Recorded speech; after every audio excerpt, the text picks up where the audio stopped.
Welcome everyone to St James's Park. We are a stone's throw away from the Newcastle, known originally as Horse Alias. We also invite of you to the jewel of the England's North East Shore, here at Crash, at the Castle.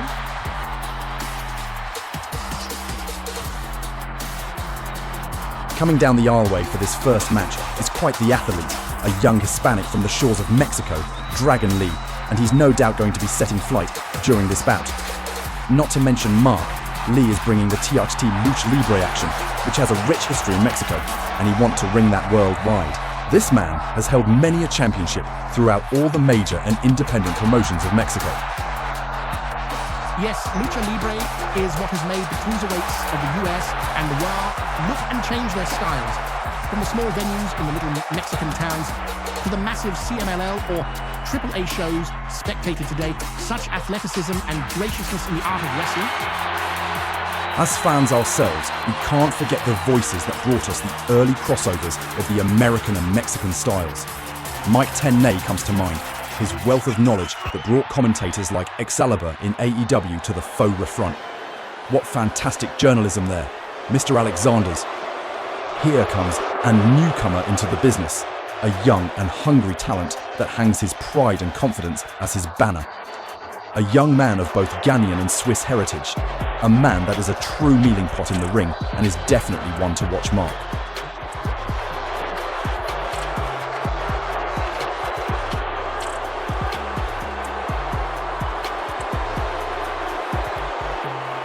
Yes, Mr. Thornton, that ambition you alluded to earlier is what brought both him and Nondar to create their group, the Metaphor. Both Dar and Mensa have similar stories but are of different writers. I wonder if their epilogues will end up mapping up Georgie Boy. That ambition is what most young guns in this industry should have. The drive to do as much as you can do. Let's see if that mindset can win him the Cruiserweight Championship. I'm sure that winning accomplishment of this magnitude will make Mensa realize and relish the spot he holds right now. The C's youngsters are trying to solidify themselves in their chosen profession, and I commend that. That deep Georgie Boy. But you are correct, any person in any business wants to stamp their name in it as much as they can, I guess, to become as known as, say, Roddy Piper, Hulk Hogan, Steve Austin, Bret Hart, Ric Flair. You have to have that drive to do a little more, and that drive is what not only his man has, but in fact all three of these competitors. Here is Mr. TBD, to be more frank, the TBD champion. Javon Evans, Mr. Bouncy himself.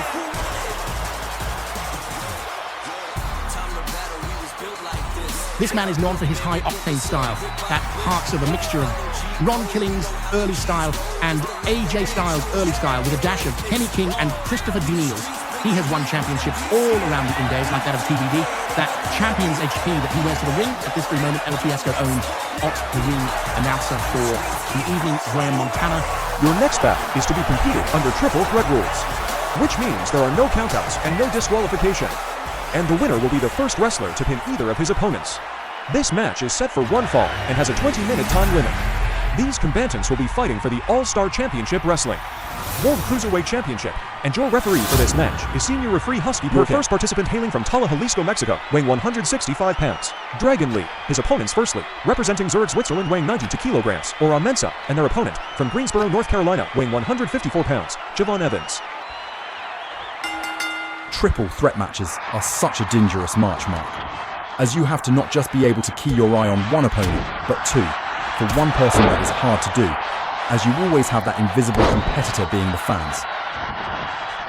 Don't forget, with all these elites being as nimble as they are, we will be in for a lot of face-paced, high-flying moves. Like that from Mensa, but unfortunately, he just somersaulted onto the mat.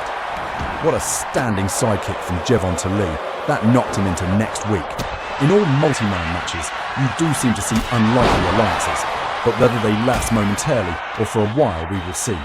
Another side setback, but this time Mensa felt Lee's wrath. That somersault energy there. From Evans, these athletes don't hold back. Do they, Georgie Boy? Grinding out all the moves quickly. This young North Carolinian has been gifted that of flight, a modern-day Icarus. Let's hope those wings don't get burnt too quickly, as all his action does leave fans in awe. Look at Javon again. What fluidity, that avalanche arm drag that has got to give even more wrench on the arm than a regular arm drag. Then that to a running, rebounded arm drag. And this crowd love it. Javonis on another level. Yet another side kick to Lee. He's fairly in the drive seat now. If this is things to come, he will be crowned the new cruiserweight champion. Showing Javon he's not the only one to show his athleticism in this match. Mensah, with that running head scissor takeover, somehow finds himself on the outside of the ring. The action is everywhere here, Mark. Look at that driver from Lee, a sort of backbreaker. Mark, I think that he adopted the move, like most others, from Haruki Goto. I think it's called a Ushigoroshi. That was a hard 2 feet right to the moosh. That's going to rearrange some teeth.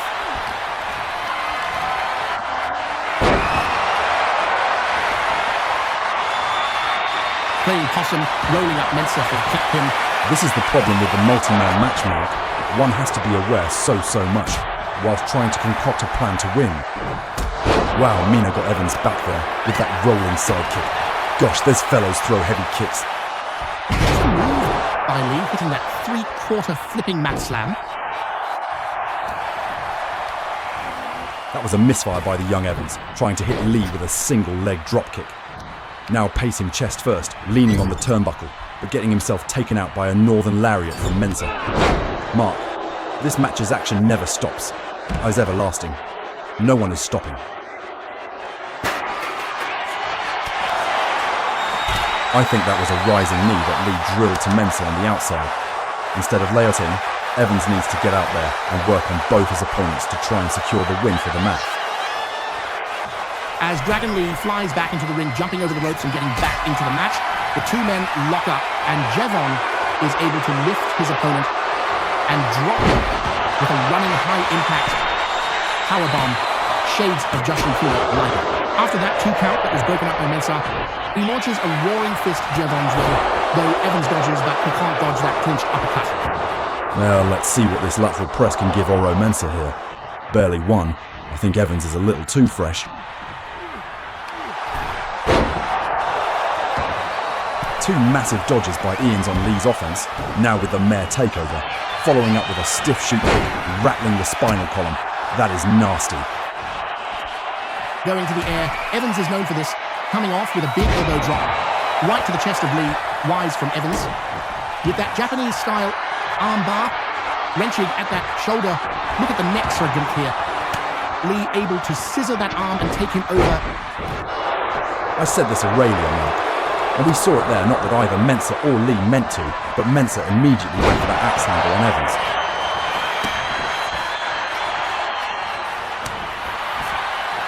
Neither man giving the other a chance to breathe or tour and get a win. There's so much going on. Now Javon shooting Mensah into the top corner, coming in, corking off a big strike, then coming in, breaking up any further moves. Lee Dro picks, Evans in the back. Lee is setting up for a PWO bomb, but Glee to sail over his man and turn that into a flipping pin for a 2 count. All men in a great juxtaposition here. Coming out of that with an extremely highly elevated drop kick to Mensah from Evans that surely knocked Mensah out as the ref starts counting the lateral press. 1, 2, 3. Lee was just a second too short there. What a win by Javon. Caught both men unaware. He now is the new cruiserweight champion. As we take a look at the V-roll. Javon showing his athleticism there with that Suma Swole Uranagi, then coming off the rope with that arm drag. This young man can't allow anyone to hold your BD for 1 minute. Talking of being able to hold your breath, Mark, all competitors have had great shine here. Lee with that fireman's carry neckbreaker, then hitting Mensah with that rising knee. Eventually, Mr. Evans was able to hit that drop kick that surely knocked out Oro Mensah. What a match. And here is our new All-Star Championship Wrestling World Cruiserweight Champion. And your new All-Star Pro Wrestling World Cruiserweight Champion, Javon Evans. Mr. Gion Evans, and well done to him. Yes, Mark. This match was fast-paced to say the least. And if this is just the start of a night of wrestling, we are in for a great night. Bravo to you, the new Cruiserweight Champion. Here come the boys from Bray, Finn Balor and Jordan Devlin. These two men stormed through the British independent scene. As for Balor, he's been through many of the American independent scenes, and then they both made their way to the World Wrestling Entertainment and then to All-Star Championship Wrestling. In fact, Devlin was trained by Balabac in Ireland.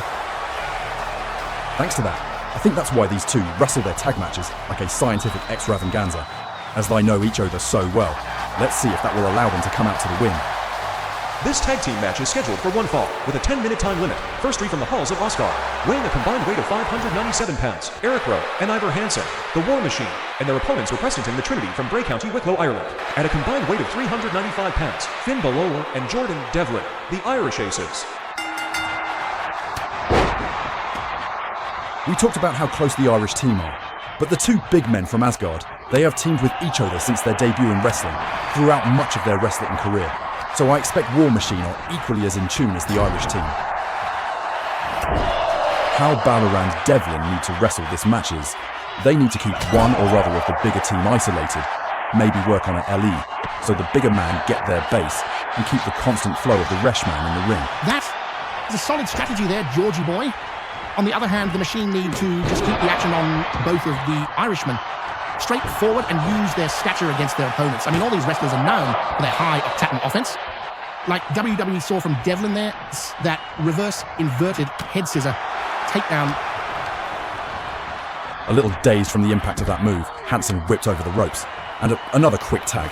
I think they are enacting the strategy that I said earlier, Mark. With all these quick tags, keeping the fresh wrestler in.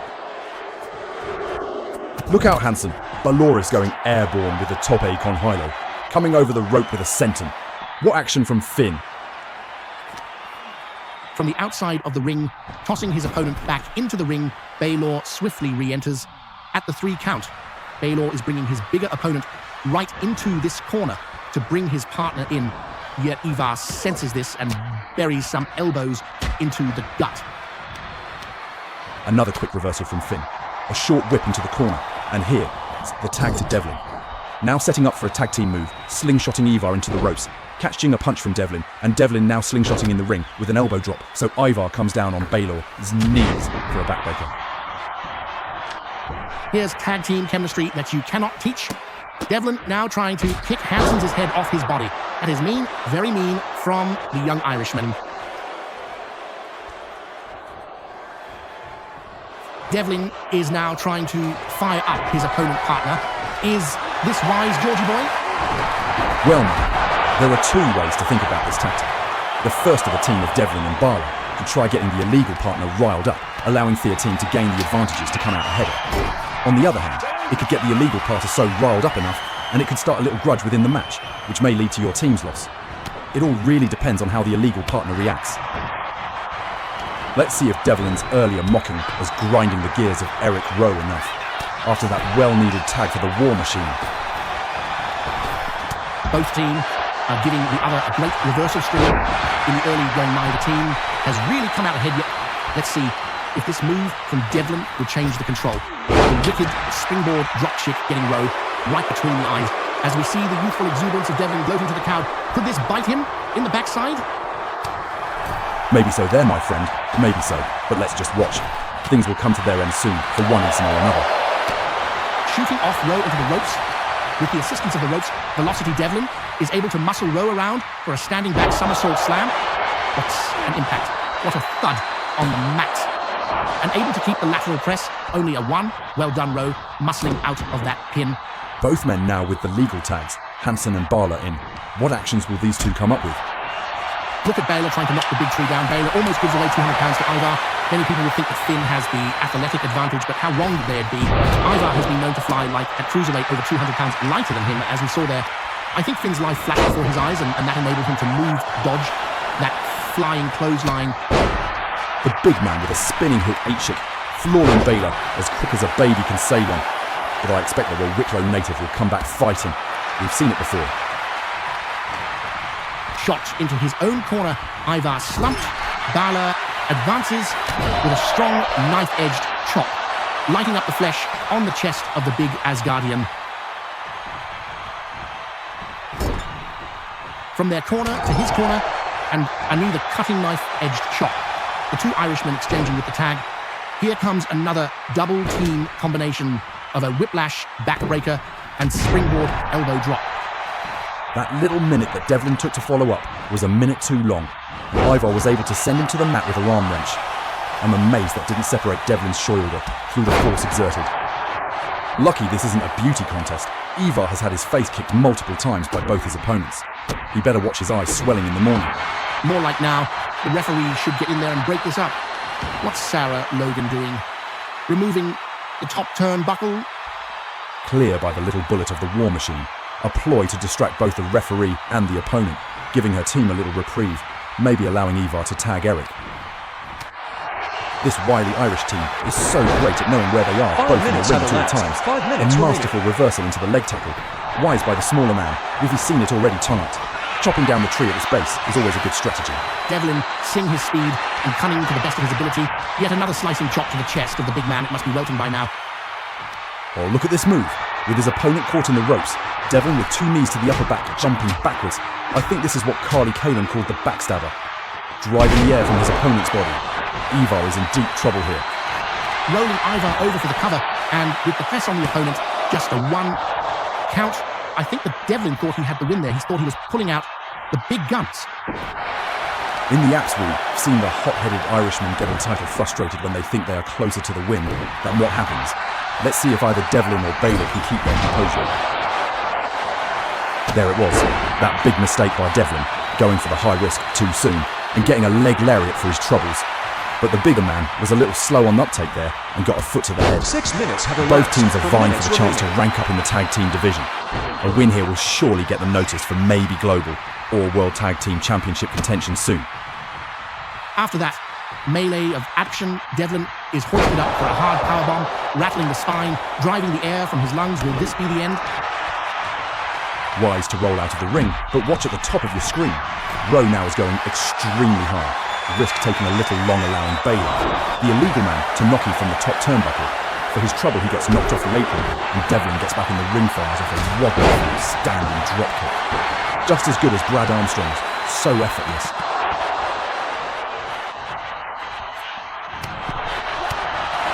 A DDT worthy of Jake the Snake himself. Wow, he really stuck it to the bigger man.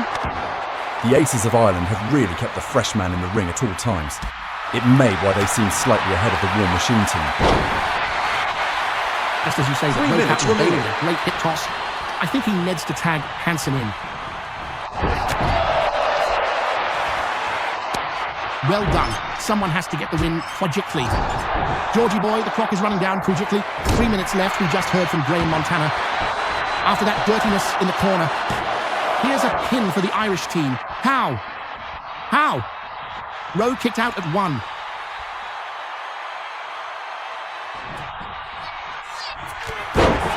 An inventive move from Barlow, driving his opponent down with the N elbow. Let's see if this gets the win. A close call. It was like a 2 3/4. Why is Finn being so tentative? He should take the bull by the horns. This is the time to hit your big moves and end the match. Like a radar receiving its signal, Rowe was able to quickly reverse. Now, trying to take out the speed of the smaller man, stomping 2 minutes remaining. But one too many, and Balor answered with a sweeping kick at the legs of Rowe. Will this match ever end? Quickly tagging in his partner. These two have worked like a well-oiled machine, constantly keeping the fresh man alive. Effortless athleticism from Devlin there, with that standing back somersault splash, now pinning the bigger man for the 1-2. Unfortunately not the 3, but near. He got very near. It's a little late for wearing down limbs Jordan, but look at the strength. Oro is about 70 pounds heavier. What's he muscling him up for? That fireman's carry side slam. That Devlin calls Ireland's calling. Let's see if Ireland calls for the win. 1, 2. How does he keep kicking out? As Gorilla Monsoon would say, it is true intestinal fortitude and guts, Georgie boy, and that would have been a great synopsis of that kick-out, really. As the well-oiled machinery of the Irish Aces makes yet another turnaround of personnel, 60 can seconds Balor remaining. clinch the victory? Maybe Rowe has been worn down in wide for Finn to go for his coup de grace. A final burst of energy from Rowe, striking hard and fast at Balor. Only just under a minute left. Someone has to pull a fast win now. Why is Rowe wasting valuable seconds, calling Balor up and not going to him and hitting his finishing blow? There's only just under 30 20 seconds seconds left. remaining. 19, 18, 17, 16, 15, 14, 13, 12, 11. Could this move be the ending as the referee jumps into the pin? 7, 1, 2, 6, yes, 5, Finn did it. With 6 seconds left, talk about nail biting. Now going straight into the highlights, we see the major dive on Ivar earlier in the match. Both these young, Irishmen showed such disregard for their bodies with those wild, high-risk moves. Talking of disregard for bodies, did you feel the crash when Eric Rowe hit that powerbomb? That sure sent Balor back a few paces. Yet Balor came back and drove Rowe down with an innovative elbow drop. Rowe took a lot of punishment from both the Irishmen. He even heard Ireland's call, and then a flying body splash that Finn's-eyed him off. And your winners, Finn Balor and Jordan Devlin, the Irish Aces. Has Ireland got its grace with the win from this team? Only they can tell you, as they climb to the top of the tag team division with a win like that, it won't be long. Yes, Mark. This team works so well in isolating each member from his partner in different portions of this match. If they work this well, the Kings of Wrestling will have to watch out. The Irish Aces are about.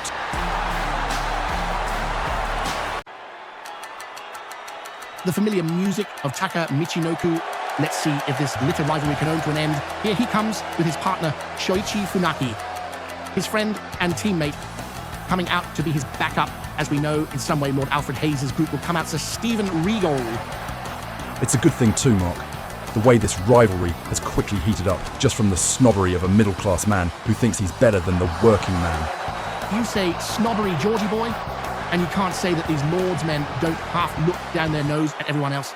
These fans hate the pomposity of these 4 people. Talking of pomposity, I guess the fans, and it seems you think, Mark, this music must get right up your back. A little bit of class ain't hurt, mate. This music you hear is that of Jeremiah Clark, the famous Baroque chorister and arranger. These fans are showing their disdain. Yes, we see how this superstar shows his full disdain to all the fans and all his opponents in Steven Regal. But he's shown in the past how much of a great wrestler he is. He is one of the most prolific mat technicians in the world. High our praise, Mark. You are correct. Mr. Regal and both Mr. Levesque and Mr. Taylor are similarly known for their mat wrestling. Talking of the Squire and the Duke and his lordship himself, where are they? I hear you sat asking. Well, this man doesn't need anyone help to wrestle an opponent. He just needs his hands, feet, limbs, and his mind of moves. This man is beyond talented. I know of your bias, mate. You are a Regal fan. Wouldn't anyone who likes the art of wrestling mark this man as a true wrestler's wrestler? Let's get those all-important ring announcements from Mr. Montana, eh, mate? This match is scheduled for 1 fall and is for a 10-minute time limit. Firstly, from my weight Japan weighing 91 kilograms, Taka Michinoku. And his opponent from Staffordshire, England, weighing 18 points a stone, Sir Steven Regal. If a fan asked me what I was expecting in this match, I'd say a very scientific affair. Steen Regal with that Lancashire wrestling style.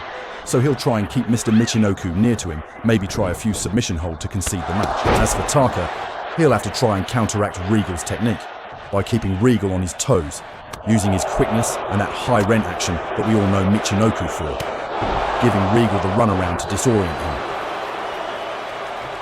Listen to the fans boo the nobleman from Staffordshire. They know he's a second away from some underhanded manoeuvres to get the upper hand. It's not right or proper. There was nothing wrong with that back body drop. I saw no underhanded stylings. This wrestling is all about winning, and you need to win any way you can. No matter if it's underhanded. Cheers or jeers really don't matter at all. If you want to be somebody that matters, you need to be able to get to that place any way you can. I understand that, Georgie boy, but you shouldn't revel in being a cheater. He calls himself a noble, and sometimes the actions are less than that. Regal is in the driver's seat here. He's kept his man close. Let's see if Michinoku can come back. There it is. The first underhanded move of the match from Regal, dropping his man throat. First on the rope, I bet his trainers would be less than impressed for the move. Taka Michinoku is in grave trouble. Repositioning himself is Regal, and Taka tries for a springboard back kick, but luckily lands of his feet from that miss. Catching Regal, unaware with a quick low kick and punch, but dropping him face first to the mat. Michinoku is feeling more in tune now. In tune, Mark. In tune. Well, I wasn't ready to take that drop-toe hold. Once Stephen Regal grabs a limb, it'll be over. He can tie you in knots so easily. People may call him tough, but he sure stays humble.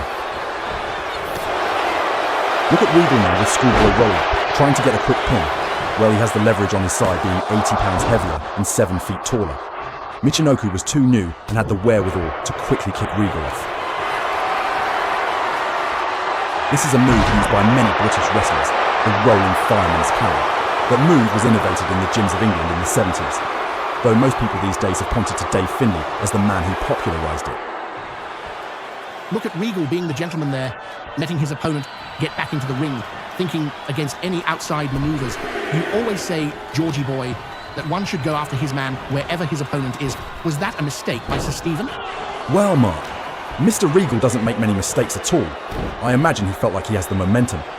I'm actually amazed that Regal never insisted for this match to be under those World of Sport rules.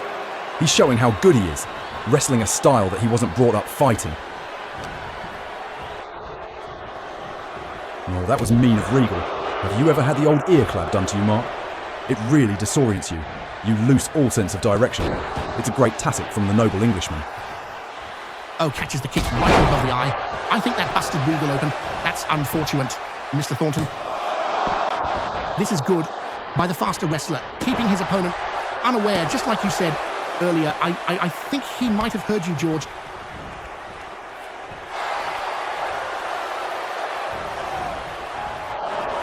What a masterful escape by the man from the West Midlands. Regal likes that ear clap, doesn't he, Georgie boy? Well, mate, it does the job. Now shooting his opponent into the top neutral corner. Look at this, rubbing his face along the top rope. It seems the British wrestlers are known for their mean wrestling style, but I bet you Mark are going to call it underhanded. It is a little, especially when it's hidden from the ref. Look how Regal turns his back to the referee while doing it. I expect you would call that great ring positioning, George, would you? You have to play dirty sometimes. In life, you can't just be prissing all the time. Especially in this human game of chess. Any move you can make that can get you ahead of your opponent should be done. All is fair in love and war, especially if the referee is oblivious to it. Look at Michinoku, trying to rally back with some strikes to Regal, staggering the bigger wrestler. But I bet Regal is thinking, what is this little man doing? He feels he can finish this match at any time. He has the know-how. Keeping up the reversals both men are. We have talked about the pendulum of momentum all night. Who do you feel has it, Georgie boy? Look at Regal. I think it has to be him. He has been shown to be the aggressor in this match for most of its entirety. But if Michinoku can come back, we'll give it to him. But at the moment, I forecast the winner to be Regal. A very Regal shot breaker.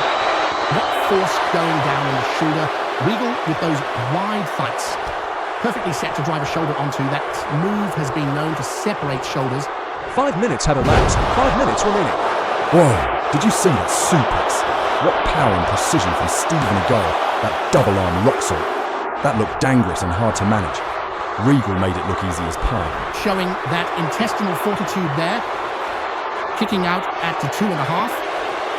Why is Regal letting his opponent advance? This is a mistake, Georgie boy. He's letting himself wide open. Ajinad, is this him gloating to both his opponent and the fans in the stadium? Ducking one pinch, but not ducking that martial arts kick to the back of the head. Now on the ground with the arm outstretched, barred with he legs, trying to separate the shoulder. That was a shame for Mr. Michinoku, trying for a topi con hilo, but only somersaulted onto the mat. No Regal in sight. Regal was not worn down enough. With the arm full touched and kicking the man's face. This is rough. Again, not noble, though Georgie boy, not noble at all. How can he think he's noble by attacking a man right to the face with the sole of his boot? Mark, come on, mate. This on doing what he feels needs to be done to get the win, and it's not illegal. The sole of the foot is fully legal to hit your opponent with. I see no wrong. Maintaining his grip on this match with the slingshot from the ropes, the referee should have been counting him. There is a 5 count to get you and your opponent away from the ropes. This looked excruciating, Georgie boy. That grounded cobra clutch will take it out of you, all your weight on your opponent's back, and weakening that shoulder with that arm lock. This is why Sir Stephen is a prolific scientific wrestler, I will give him that. a sudden burst of energy. Tucker is trying to get back into this match. What a single leg sweep here. Let's see if the young Japanese wrestler can get back into this match and hold this momentum he's sourly gaining.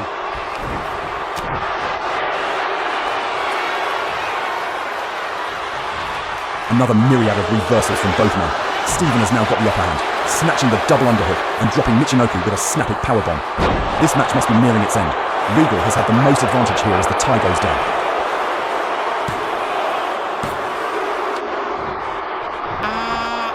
Georgies isn't right. Regal is gloating. He should get the match over and done with. His opponent is spent. He's leaving himself open, maybe, for his own fall. Look at that suplex from Regal. So effortless. Grabbing his man with the half Nelson and taking him backwards for the pin. ADM, yes. Regal has won. Regal has done it. This man wrestled a top-grade match here. Tucker wasn't on top form. From the start, as we look over the match's highlights, Regal must feel that he has finished this little rivalry that started with that surprise win 5 weeks ago. I don't understand how Mr. Regal can call himself a nobleman. All these dirty tricks that he used on his opponent, it's abhorrent. Like I said earlier, market's not how you win a match, it's if you win a match. So Stephen will be going in the win column, maybe to try and get back that Heritage Middleweight Championship that he lost to Owen Hart 7 months ago. Let's take it down to Graham Montano then, Mr. Thornton. And your winner, Sir Stephen Regal. Even in victory, this man snarls at the fans. Is the no-lows he won't stoop to, looking down his nose at everyone else that doesn't share his ideals. Some might call that narcissism, Georgie boy.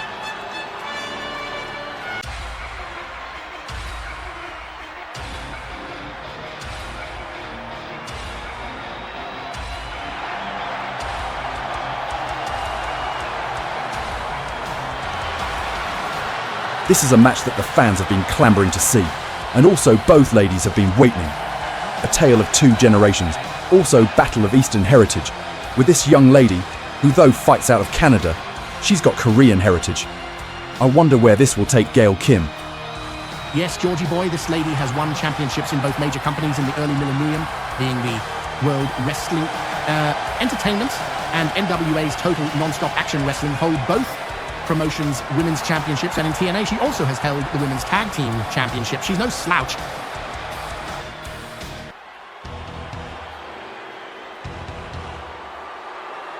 And as for her opponent, an aura that's truly frightening. This woman's intensity is terrifying. And Mr. Thornton, going back to what I was saying about these 2 wrestlers, Bull Nakano, she not only is from Tokyo and is of Japanese heritage, she in her career has held championships in All Japan Pro Wrestling and over in the US in World Wrestling Entertainment. Look at her walk to the ring. With that intensity, I wouldn't want to be her opponent. Let's get the ring announcers from Graham Montano. Georgie boy, look at how Nakano swings those nunchucks. A woman with such intent is scary. It takes such concentration to use nunchucks like that. I couldn't do that. Tonight's match is scheduled for 1 fall and is for a 10-minute time limit. Firstly, from Toronto, Ontario, Canada, Gail Kim. And her opponent, from Kawaguchi, Saitama, Japan, Bull Nakano. Kim has to be wary of all the rage within the monster across the ring from her. Nakano is the kind of superstar that beats you up, and one way out of the ring, she'll laugh to herself. No, Georgie boy. I wouldn't even want to see that sinister smile, even in my rearview mirror. And as for her opponent, Nakano has an aura that's truly frightening. This woman's intensity is terrifying. When Bull Nakano is in the ring, you have to marvel at the destruction that dishes out. Yet, I'm sure that Gail Kim can weather the storm.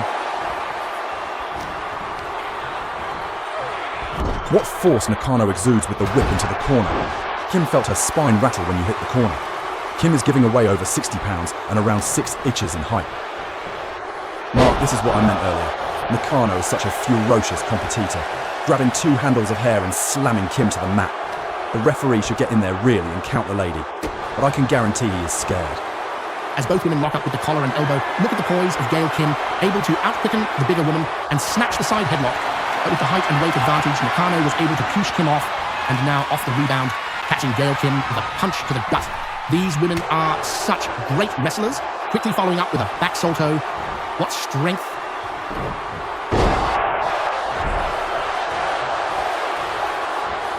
Wise by Bull, with her opponent down, now with a lateral press and a near 2 count. Testing the wares there, I guess, seeing how worn down her opponent is. Look at what Bull Nakano is etting up for here.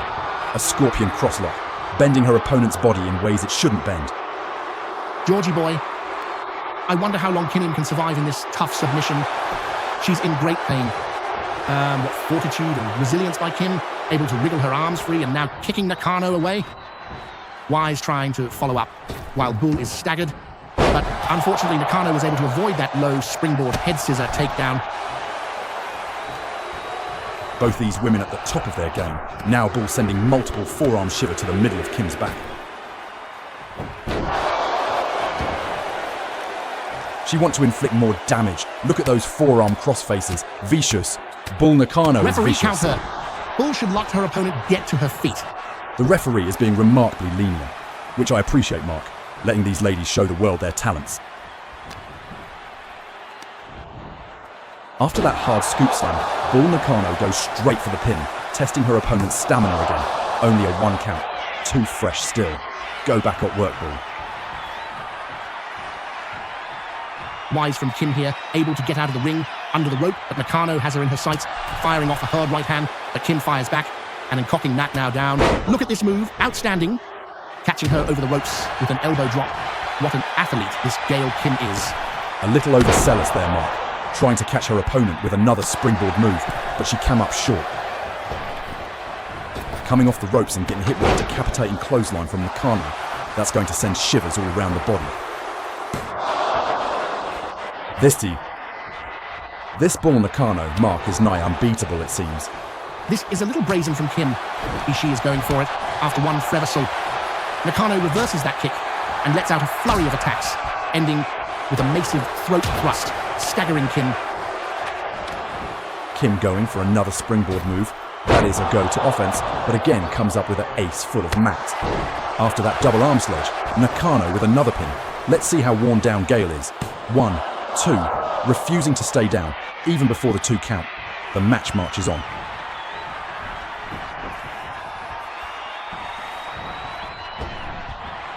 As Bull launches herself off the ropes and drops a leg to the neck of a prune Kim, and another cover from the women from Tokyo.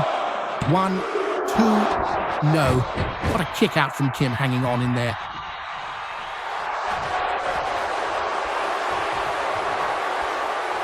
Under Rookie King, the gut wrench. What does Nakano have in store for Kim? And she pulls her up. It's a falling poor bomb. What a move that'll drive the air from the lungs. And Toya near kick-out hit for Kim.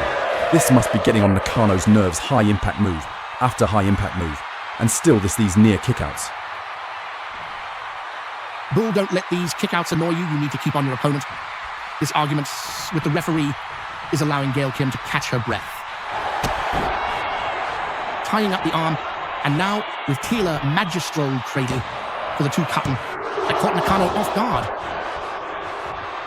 ADMV Ensing for a move, bucketing it off with a knee to the gut, then a flurry of attacks that followed Kim. Bull Nakano is in full control. 5 minutes have elapsed. 5 minutes remaining.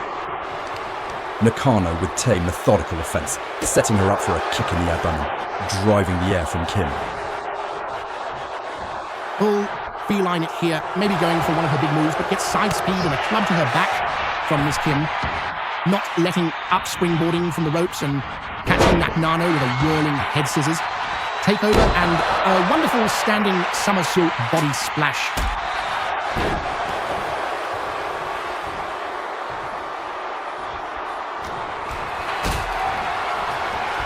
Whoa, look at the strength of this woman for Tokyo, able to leap and walk with her on her shoulders, and finally dry up her with another powerbomb, hold her with the cradle pin.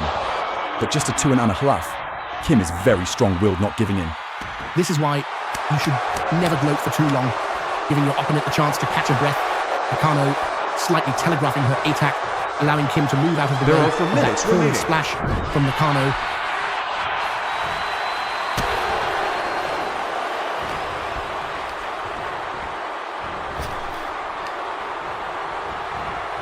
going behind with a rear arm lock, but Nakano felt Kim doing so and was able to react with a stiff elbow right to the forehead. Now, coming down with her guillotine leg drop, rushing the ace of Kim. Will this be it? As the referee jumps into the pin, 1, 2, 3.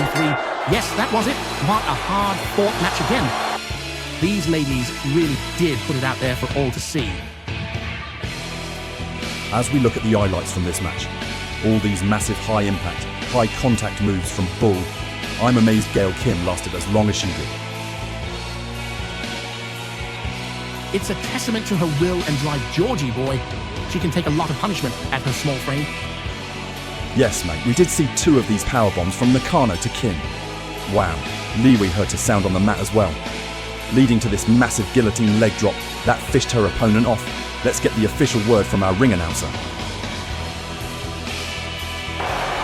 And your winner, Bull Nakano. Another big victory from this Japanese monster, Bull Nakano. Is there anyone that can stop her? Even her music exudes grandeur.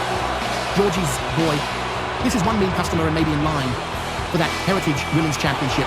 All the women in that division will have to watch out.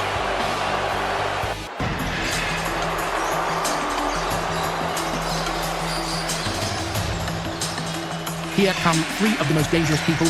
We have Arthur of the Wild Samoans and his nephew Samu and Fatu, the Head Shrinkers.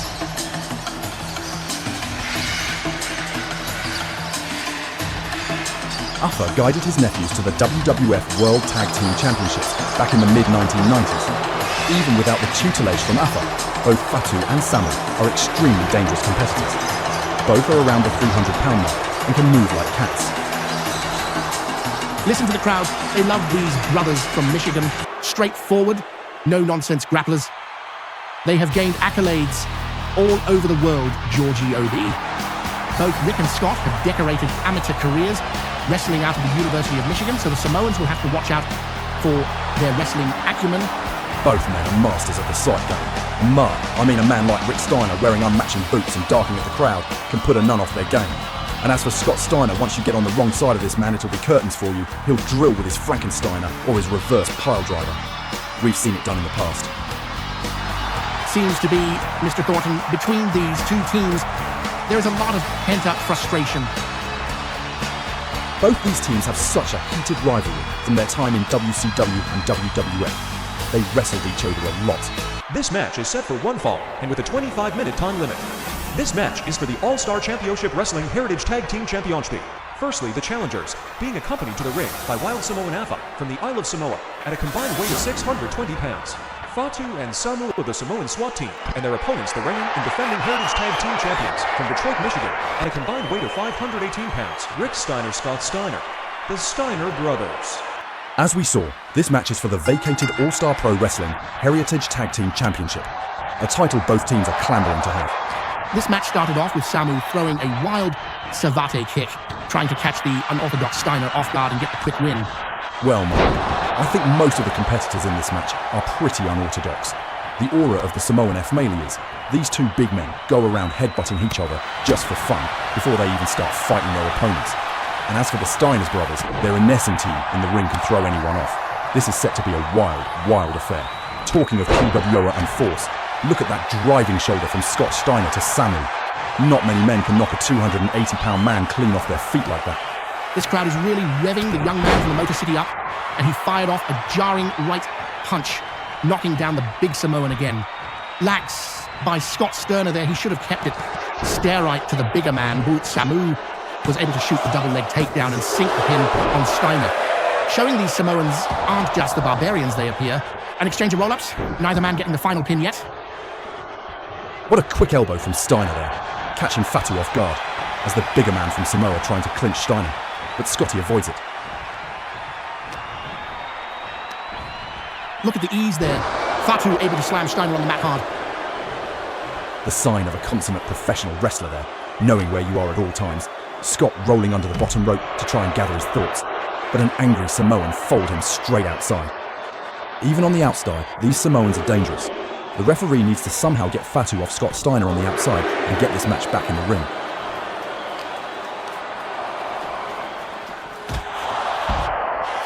As the Irish whip is reversed, Fatu goes face first at speed into the post. Ouch! and with a little time to pose for the crowd, look at Steiner's musculature. Not many men have the physique of Steiner nor back in the ring. Finally, with the upper hand, Scotty Steiner muscling Fatu up for a Greco-Roman throw, a modified overhead belly-to-belly suplex. These Steiners are so powerful and mean. Look at this. Scott Steiner stomping on the outstretched arm. Now brother to brother, Rick is tagged in. Rick Steiner is feeding off the energy of this crowd. Feeding, it looked more like gorging, and that landed him on the mat with an STO from Fatu. Too much gloating often ends with a mat introduction. We saw it earlier from Scott, now we are seeing it from Rick. These Steiners are known for Thea suplexes. That was quite a weight-lock throw. Look at the dog-faced gremlin on fours, barking at the Samoan Fatu. That woke the Samoan up, now with a low facebuster and repeatedly bashing Steiner's face into the mat. These Samoans are extremely mean. Now banging the back HTS head to the mat repeatedly. Maybe all this head-banging action might wake Steiner up. Into his own corner. Fatu is whipped. Let's see what happens from here. Rick Steiner unleashes a mighty club, then knocking Fatu's head against the turnbuckle. Turnabout is fair play there. After whipping Fatu back into his own corner, the Steiner brothers exchange. When this team works together, their sibling Synergy is second to none. And now Rick whips Scotty into Fatu, ending with a corner clothesline. Steiner keeping up the pressure on the bigger man, Georgie boy. Scotty Steiner gives up around 80 pounds against Fatu. It seems that Scott Steiner is trying to stomp Fatu through the mat. Arthur with the distraction. The Samoan cousins are wise to bring their uncle out here. Not that they normally need him, but he is always there to help his nephews with any sort of distraction. What power exhibited by Fatu, a standing tilt-a-whirl backbreaker. What strength shown by the Samoan. A wild swing for the clothesline gets ducked by Steiner, both men at their vertical base, and look at the precision of that side salto there from Scott Steiner. As soon as he gets his man off the floor, he effortlessly swings his hips and muscling his opponent over, but not quite able to hold the big man down for the 3 yet. What quick reactions from Steiner, able to use the velocity of Fatu to take him over with a fireman's carry takedown. These Steiners are so adept at the Greco-Roman catch-as-catch-can style. This will just fire up the Samoan here. Scotty, this isn't wise. What did I say? Faught reversed, and with great force tumbled Scotty. Clothesline, I think the Steiners may have the Samoans number here. Another wild miss by Fatu, he needs to go and tag his partner. Finally, hitting a clothesline, dropping Steiner. Scott Steiner seems always on the alert against a great reversal and judo toss, getting out of that predicament. 5 minutes have elapsed, 20 minutes remaining. These Samoans have such a methodical grind about them. They do everything with malice and aim to cripple their opponents. Now, in the corner, we can hear the fans as they cheer on the Steiners. Scott Steiner in trouble as he's whipped into the corner that he doesn't want to be in, but is able to counter quickly out of the corner with a quick forearm, maybe the edge of the elbow, staggering the big Samoan back after that brief scuffle. Scotty is floored. Could we see an exchange for the Samoan cousins? I feel you were right with your idea, but unfortunately, Fatu felt differently, and he got a stiff back chop for his eagernesses.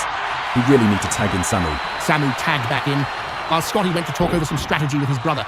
Coming into the ring, Samu tries to get the upper hand, dashing toward, but gets sidestepped by his opponent. A quick tag, and the Steiners work on Samu.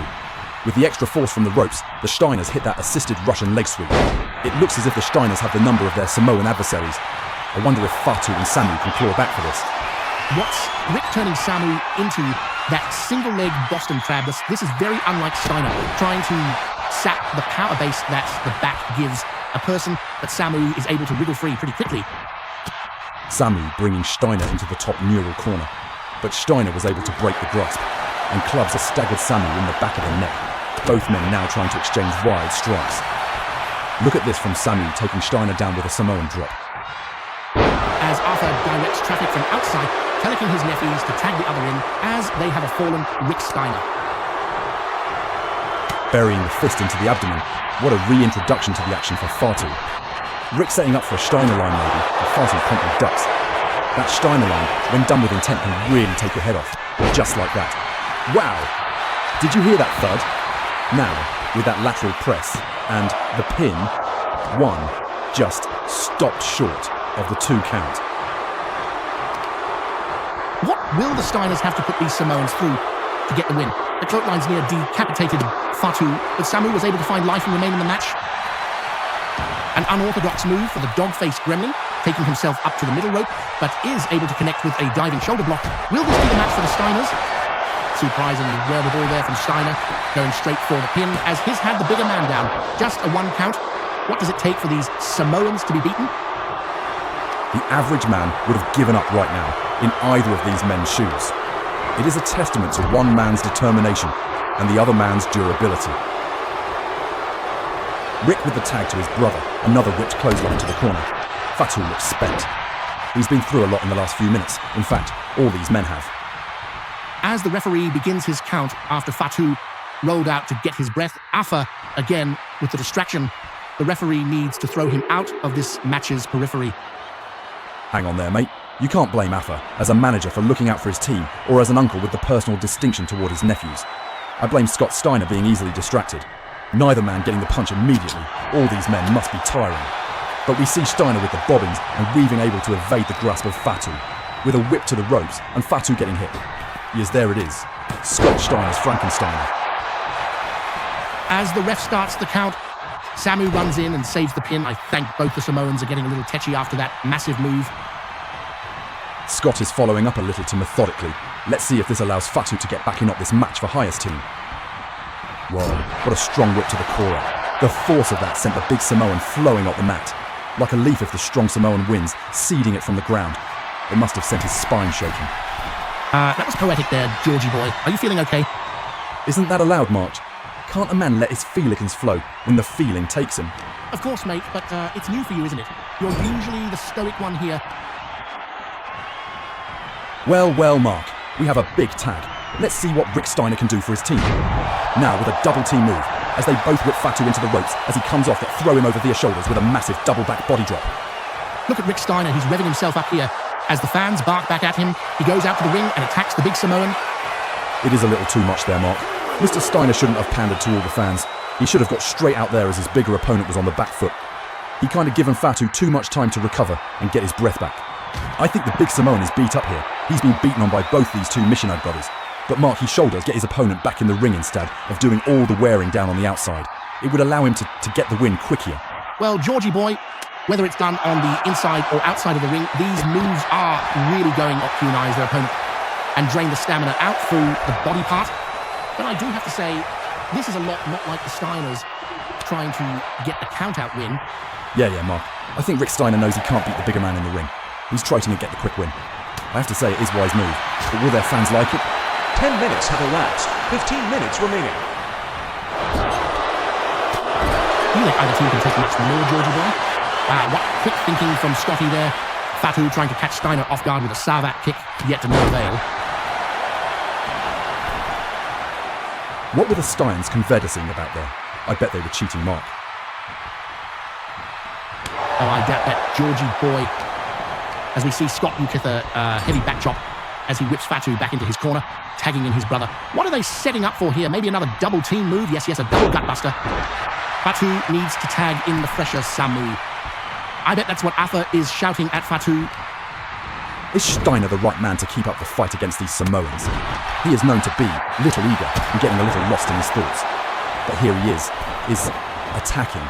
I'm amazed. With the alley-oop bringing Fatu flying out of the corner. Yes, Rick Steiner is firing up the crowd here. Did you hear the roar from the crowd when Fatu hit the mat? Oh, what a connection with the cross body block. Even the 260-pound plus men can whip out the high-flying moves. This Rick Steiner, in fact both of these Steiner brothers, are such incredible athletes, giving men they outweight by at least 50 pounds a run for their money. Even having the time to gloat here. Look at the body of Scotty Steiner. That's what you call hours and hours in the gym. Yes, Georgie boy, great separation will allow a team to come out on top. That is what either team shouldn't allow the other. Homework, Mark, homework.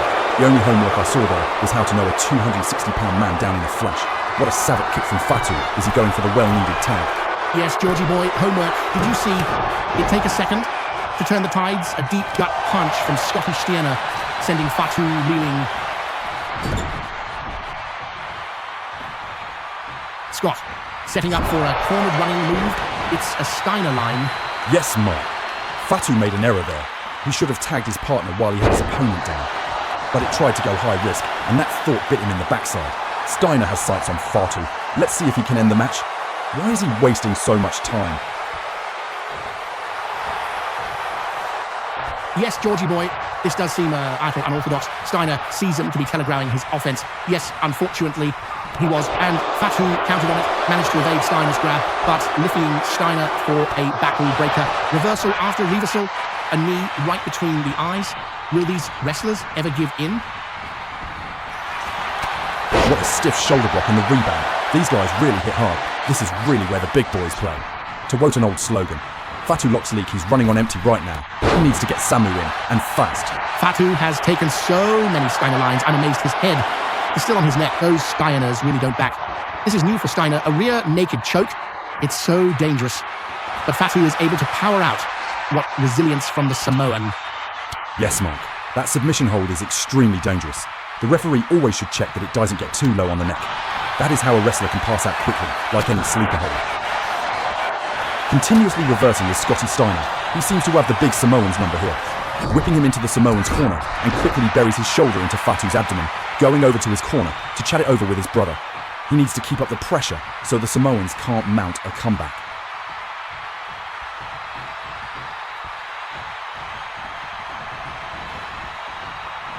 Oh, Georgie boy, this is maybe what Rick and Scotty were talking about, getting Fatu set up for a massive double team move.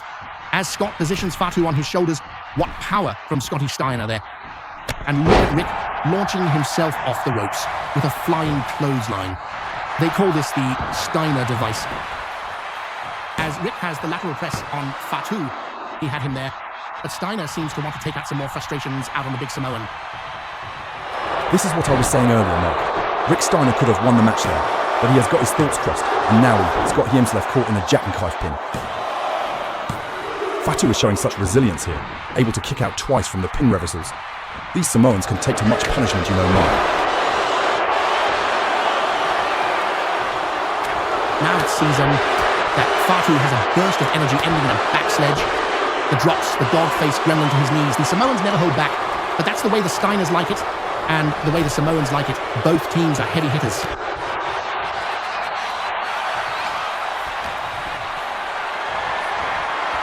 With Rick Steiner on his shoulders, and Fatu drops him with a Samoan-sized power-in, could this be the turnaround that the Samoans have needed?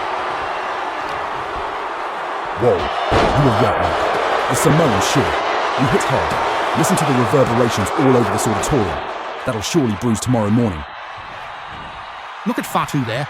A massive throat thrust, flooring Steiner. They're dropping the head right to the chest. 10 minutes remaining. These Samoans never give up with their heavy artillery, do they?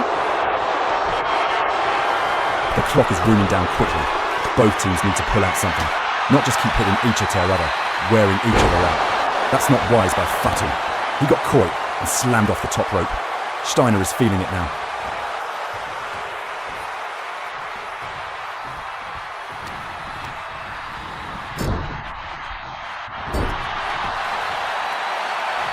Whip back into the Steiner's corner, and Rick shoots a straight punch after a couple of striking kicks. Another alley. But Fatu, knowing where he is at all times, grabbing the bottom rope and is sapping under the rope trying to catch his breath. All men are getting tired. They've been going for a quarter of an hour, hard. Talking of that, look at Fatu, hip tossed over the rope inside. Mark, I can't. Get over how resilient these big Samoans are. They are 2 300-pounders. They move like cruiserweights, have the stamina to match. Fatu keeps reversing. Talking of which, look at that wonderful superlex from the waistlock from Rick Steiner. Not he's barking at the crowd again. I don't get it. Georgie boy, Steiner has always been a tenacious wrestler. I mean, I guess he had to be. Being an NCAA wrestling champion before coming into the pro wrestling business, that tenaciousness got him the WCW television championship twice. Within his 2 runs in World Championship Wrestling and NWA Jim Crockett promotions, also those many tag team championships with his brother through the world. This is an interesting move. Reverse pancake in the corner, using his and his opponent's weight, adjust his opponent there. Very clever by the wild Michigonian, keeping up the pressure.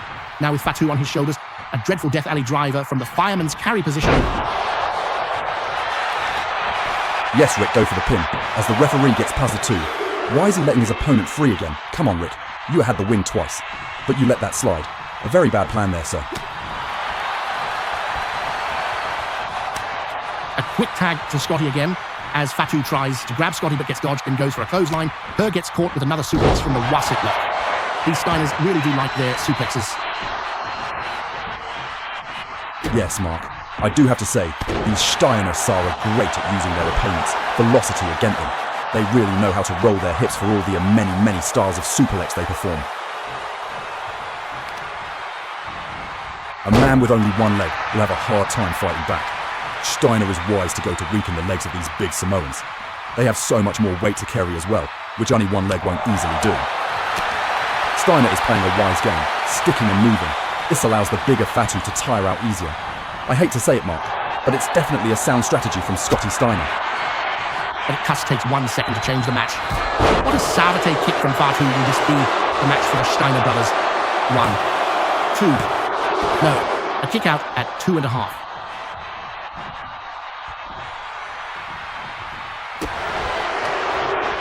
A hard scoop slam to Scotty near the Samoan corner.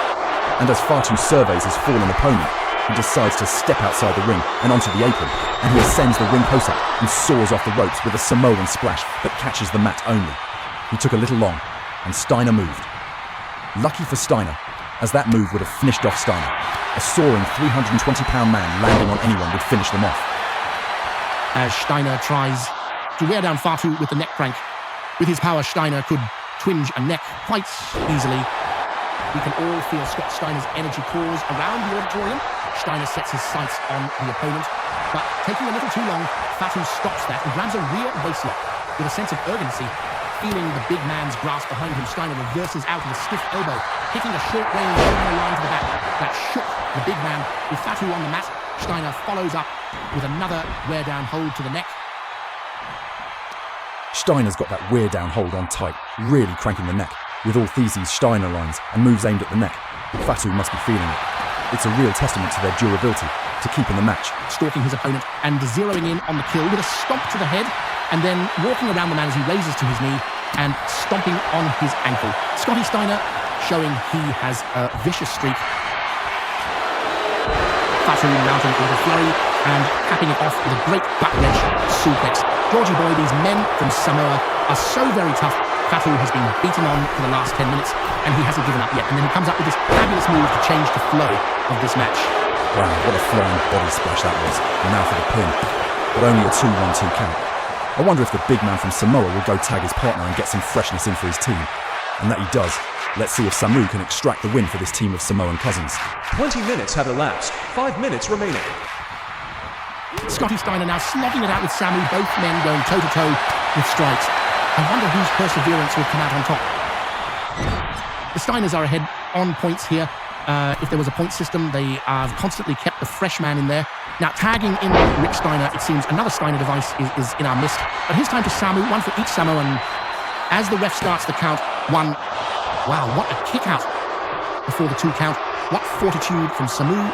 Where does this leave Steiner, Georgie boy? I think he thought he had his opponent dead to rights, but coming back with a massive front slam, driving all the air Steiner's body there. Interesting move there to tag ATU back in. Rick tried to avoid the oncoming Fatu by ducking back, but he couldn't quite avoid it. Taking too much time with the follow-up there, and Steiner was okay to counter that overhand punch from Fatu. 4 minutes remaining. Coming off the far ropes and getting caught with a massive back body drop and exchanging with Scotty again. Wow, these Steiner brothers are always freshening their game. Both men ultra aware of their positions in the ring, and Steiner answers that reversal flurry with a jawbreaker. Another quick tag exchange for the Michigonian brothers. We haven't seen this move yet. Weety Samu on his shoulders. Scotty turns his back to his brother, and Rick comes off with that hellacious avalanche bulldog. Surely that must be the match. Fatu has had so much to wit Satan, but only a 2 count for the Steiners. What will it take to get the win from the Samoans? The roof was just blown off the building. After that massive Steiner bulldog, now with his opponent up and whipping him into the far ropes, Rick is setting up for yet another Steiner line and going straight for the pin. 1, 2, 3. That's the match. What a hard-fought match. As we see the Steiners celebrate their win, we'll just take a brief look at the highlights. We see one of the many rear suplexes done by both the Steiners. Then marvel at the strength shown by Fatu muscling up Steiner for that tilt-a-whirl backbreaker. Indeed, Georgie boy, Scott Steiner is such an athlete at his stature to be able to execute a reverse head scissor takedown. It's unbelievable. Tao, king of strength, Georgie boy. Look at Rich Steiner at his death alley driver, planting Fatu down onto the mat. But this savate kick from Fatu did momentarily stop Scotty Steiner. If Steiner had been worn down a little more, then that would have been the match. Look at Scotty's strength again. It's breathtaking. Here are your winners and still your Heritage Tag Team Champions, Rick Steiner, Scott Steiner, the Steiner brothers. What a tough match for these two, but with that brotherly bond that came through, allowing the Steiners to come out with the win. And you have your retaining Heritage Tag Champs. It's not over until I win. Here comes a woman that everyone has to look out for, Mark, Jardine Grace. Some call her the Juggernaut. Not only because she shows such dominance in the ring, but just look at that physique. This young Guayuman spends hours upon hours in the gym crafting those muscles. I wouldn't want to be on her opposing side.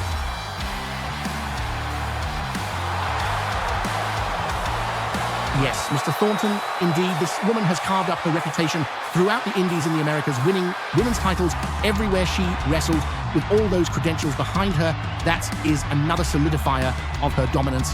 The woman of All-Star Championship Wrestling need to be very cautious around Miss Grace.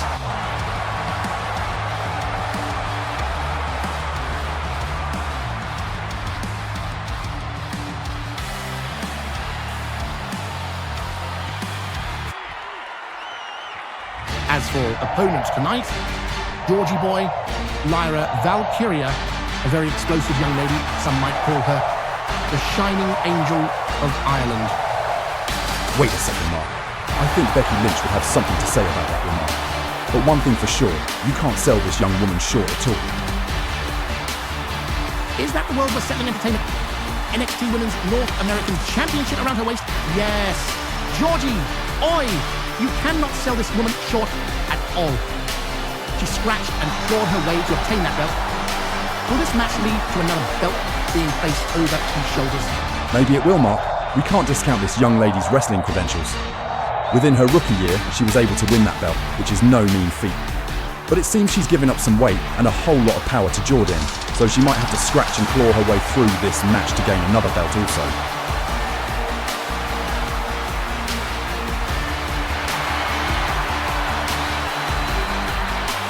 Well, Georgie boy, Lyra is looking focused and determined here. Is this going to be a good match for her? I hope for her sake she feels it's going to be a great match for her. It'll take more than focus and determination. Her opponent will see to that, I bet. Let's take it down to our ring announcer for the introduction for this title match. This match is for the Pure Women's Championship. This will be set for one fall, with a 15-minute time limit. Your first competitor, from Austin, Texas, Jardine Grace, and her opponent from Dublin, Ireland, Lyra Valkyria. With Jordan's power and Valkyria's explosiveness, this match will be hard fought, I can guarantee. But will it be speed or strength that will come out on top? I'm sure, Mark, that Grace will be set to try and crush that fighting spirit of Valkyria, the final member of the Trinity. Talking of the Trinity, why aren't Baylor, Devlin of O'Slorganessy out beside Thea Protege? I guess they feel that Lyra Valkyria has this Georgie boy. That's what her stablemates in the Trinity feel. She'll come out trumps for her team, no doubt. These Irish fighters come from a long line of druids, have a deep mythological binding. Lyra thinks she's channeling the powers of the Morrigan, H of the Irish goddesses of war. That mindset has propelled her through to winning that NXT women's belt she carries. I hope, Mark, that all that channeling that Lyra does and allow her to escape this submission by Grace. Lyra Valkyria has honed her craft all over the world and also been trained by current international talents such as Fergal Devitt and Lord Paul Tracy, the prior name being her stablemate, Finn Balor. Jordan Grace shouldn't let all that grandeur of technique get to her head and let that outshine her accomplishments. Both these ladies have been in this business for the same amount of time. As we said at that start, it's the match of speed and technique against power and force. This gets the shoulder up there. There's Valkyria. Such heart there, Georgie boy. There's a big difference from showing heart and showing desire, Mark. I want to see one of these women show that desire to win this championship. It is a stepping stone towards the All-Star Championship Wrestling Women's World Championship. That title being the ultimate prize for all the women in this company.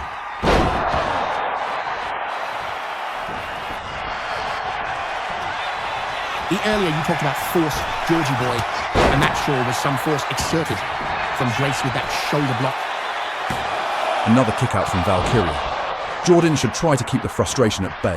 Frustration is the biggest killer of momentum. Mark, it can derail everything and change the tide of any match within the blink of an eye. These women are standing toe-to-toe. Is this wise from Valkyria? Just as I thought she left herself open again for Jordani to use all that power. And yet another pin from the Juggernaut. Could this be the end? That was serious vim and vigour from young Irish lass, kicking out at just one. Grace now ascending the ropes. This high-risk action is very unlike the muscle-bound warrior. Is she taking too much time? Georgie boy. As we saw Mark, it wasn't the right move. But now as momentum is teetering on the pendulum, Jordan kicks away her opponent, then comes forward with a few big attacks, following up by lifting her opponent straight from the ground with a cradle-type bomb. What power this Jordan Grace shows. Why cinch she going for the pin after that move? That, to me, Georgie boy, was a very big mistake. As we see Jordan with fireman's carry, she's taking too much time to really know what to do, and Lyra is able to shoot some elbows to the head, bringing Grace's grip. Reversal after reversal. Where's all this action coming from? These ladies have been at it for minutes, beating on each other. That pin was a precautionary measure, depleting the stamina of her opponent.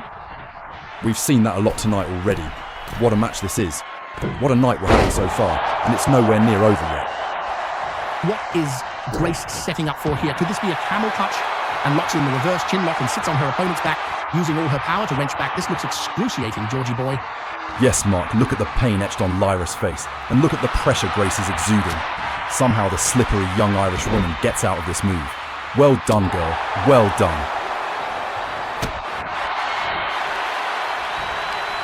With Grace coming off the ropes, look at that spinning leg lariat from Valkyria. Is this the turnaround that she needs, Georgie boy?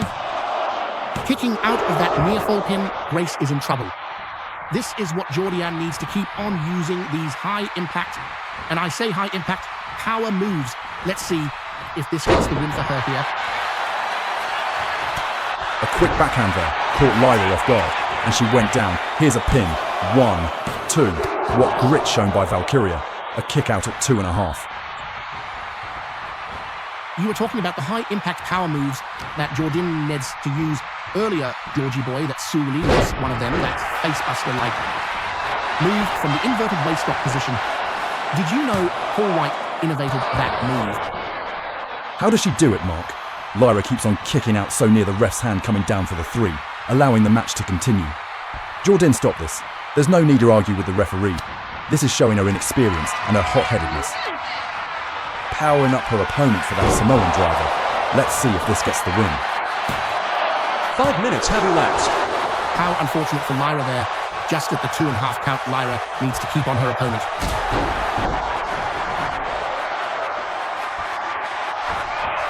Let's see if this high-risk move from Valkyria comes up trumps for her. Coming off the middle rope with a body press, but laying in wait. I think Lyra somewhat telegraphed that move, and that gave Jordan the time to... What is it Grace needs to do, Georgie boy? This match could go on all night. This is why it's called the Juggernaut Mark. Look at that move, and that sealed the deal. Valkyria could take no more. Here's your winner, Jordan Grace. A fair match from both women, but Jordan Grace came out on top, though Lyra Valkyria put up for a big fight, as we saw through some of these highlights. Yes, Georgie boy. Both women here used each other tactics against one another. Grace with a flying splash, squishing her opponent, and then Lyra attacks Jordan with that wicked leg lariat. Both ladies used their power a lot of hard slam suplexes and powerbomb variants. Here at the end, we see Jordan Grace with a Michelin driver for the 3 count. Let's go to Graham, Montana with the official winner of this match. Here is your winner, and she is Pure Women's Champion, Jordan Grace. This lady is feeling those goosebumps now. Here, Jordan Grace winning the All-Star Championship Wrestling women's pure champion. Will this be a title she relishes, or will this, as I said earlier, just be the stepping stone to the Women's World Championship title belt? Only time can tell, Mark.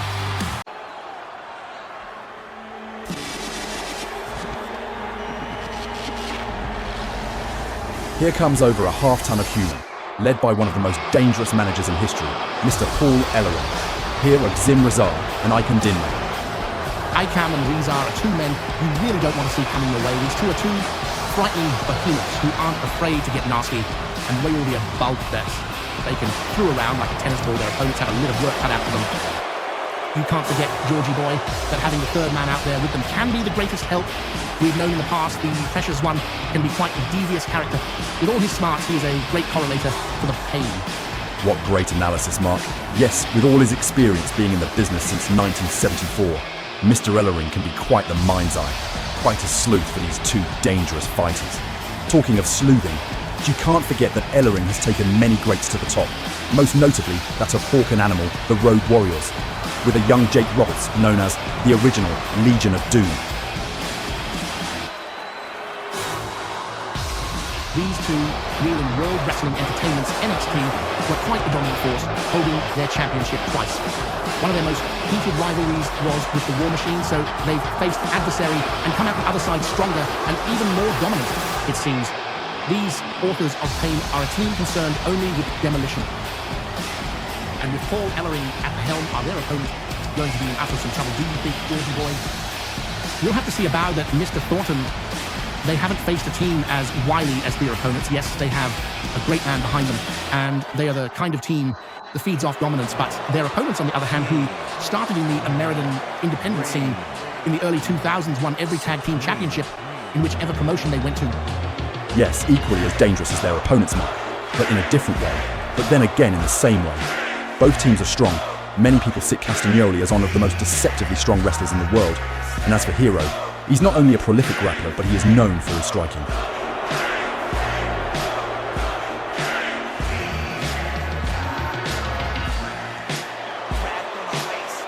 This match is scheduled for one fall, being for the All-Star Championship Wrestle Team, Pure Tag Team Championships, and is set for a 15-minute time limit. Firstly, to your left, representing the Final Testament, weighing a combined weight of 562 pounds, they are Ikam and Razar, the Authors of Pain. And their opponents, weighing a combined weight of 502 pounds, representing Wrestling Society X, they are Claudio Castagnoli and Chris Hero, the Kings of Wrestling.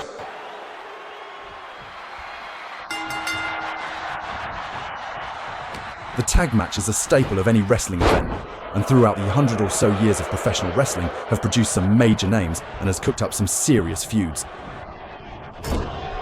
Yes, Mr. Thornton. To remain cemented in the tag team scene as a great tag team, your team has to be able to work as a cohesive unit, keeping any tag of your opponents at bay. Georgie, I expect both teams to realize all of this as they have both won and held championships in their past. I don't think Icon, or Razor for that matter, are used to being pummeled in the corner, as they are the ones normally doing the pummeling. I'm sure they'll get back into this match soon. Look at Claudio driving those knees right to the chest of Icon in the corner. That's got a sting. As Mr. Ellering tries to get the attention of his man, or cause a destruction for his team, he's not accustomed to see any of his associates in trouble.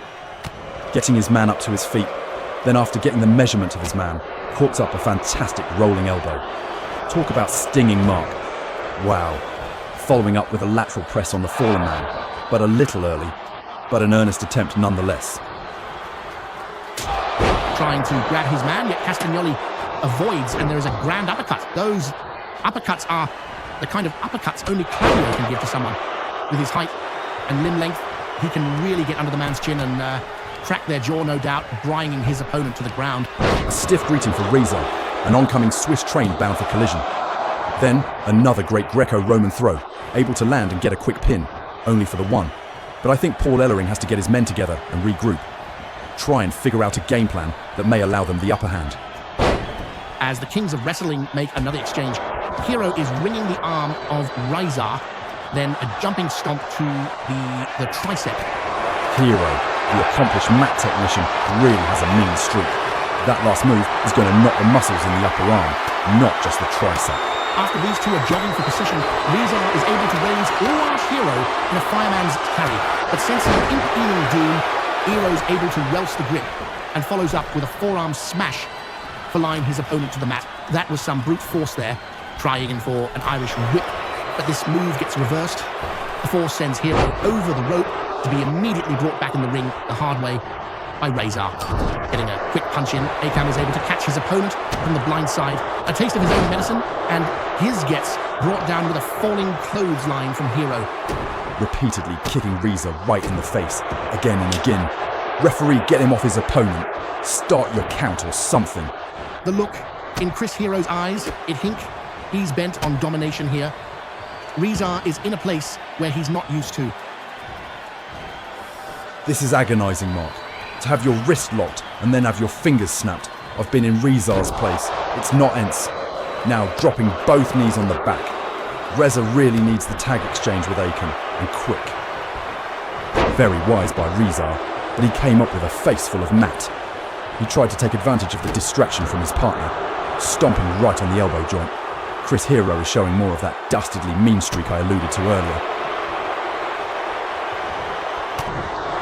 It always amazes me, Georgie boy, how sharp these wrestlers have to be while in the ring.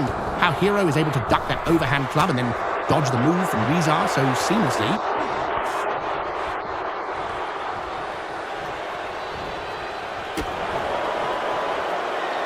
A wise move from Chris Hero now with his partner tagged in, keeping the fresh partner in.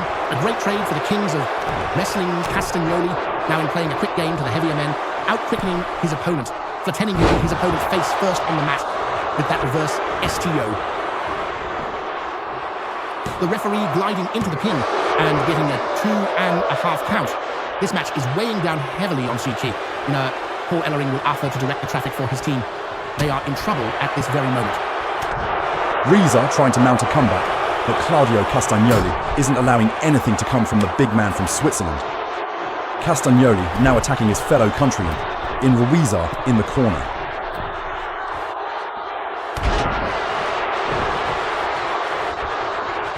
Hero is showing his striking prowess there, but Reza is now Slough himself a former MMA competitor, so these two are Haji, pretty similar background. Now Hero in his team's corner now with his opponent Ad shooting out a massive kick to the abdomen. Are we about to see a double team move here? Castagnoli showing his strength here. With Reza on his shoulders, Hero comes off with a knee drop, toppling their opponent to the mat. That looks so devastating.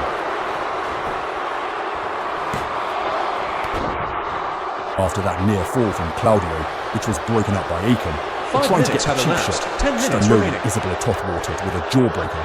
Then going over to his opponent's partner, he lays him out face first, through the top and middle ropes. Look at Akam mounting his opponent while on his face here and laying in those hard, cross-faced forearm clubs. That must hurt, Georgie boy. Yes, even 20-year veterans get overwhelmed by their own pride, thinking they can take on multiple people at once. Very rarely does that go well, and Castagnoli now's on the mat. Aha, lying in his wait. The wily Claudio Castagnoli now, at the blink of an eye, is back in control. Look at the power, repeatedly dropping the bigger one on his knee, then just throwing him away like he's last night's rubbish on the pavement. Rubbish on the pavement? Wow, Georgie boy, that's a little much. Look at the strength there from Claudio, Georgie boy, and with such ease. That inverted and elevated fire and carry takedown. What a rangy competitor this Castagnoli is. Yes, Mark. Being as tall as he is, when he throws a drop kick, he can reach you from quite a ways away. We both talk about his power, but we can sell him short on his athletic ability. Talk about wily, Mr. Thornton. There isn't anyone as wily as the man known as Precious Paul Ellering. We've talked about his lord tenure in the wrestling business and the long-standing time he has with both Hawk and Animal. And even before that, as a wrestler and bodybuilder, he knows when the best time to distract an opponent is, and Georgie, that was surely it. Yes, Mark, indeed he does, and indeed it was. Look at Reza now, in control on the match. That was the breath of fresh air person that his men needed. Let's see if both Akam and Reza can come out with a win here. I spoke too soon, and fantastic reversal from Castagnoli, and Her was able to get a 2 count on the big man. That shows you only need to take a second to blink, and the match can turn a whole 180 degrees in the other side's corner.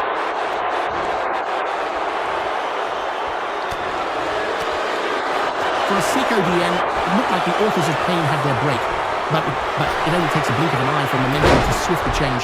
Now, with a thieves press, followed up with some stiff-mounted punches, Claudio showing he can be mean as well, not just being an accomplished wrestler. Will the kingdom reign supreme now? I like what you did there, Mark. Very quick what you have, sir. The Kings of Wrestling have been wrestling a great match. They have generally kept the fresher man in at all times, and also isolated one man from their opposing team, and that is the art of tag team wrestling.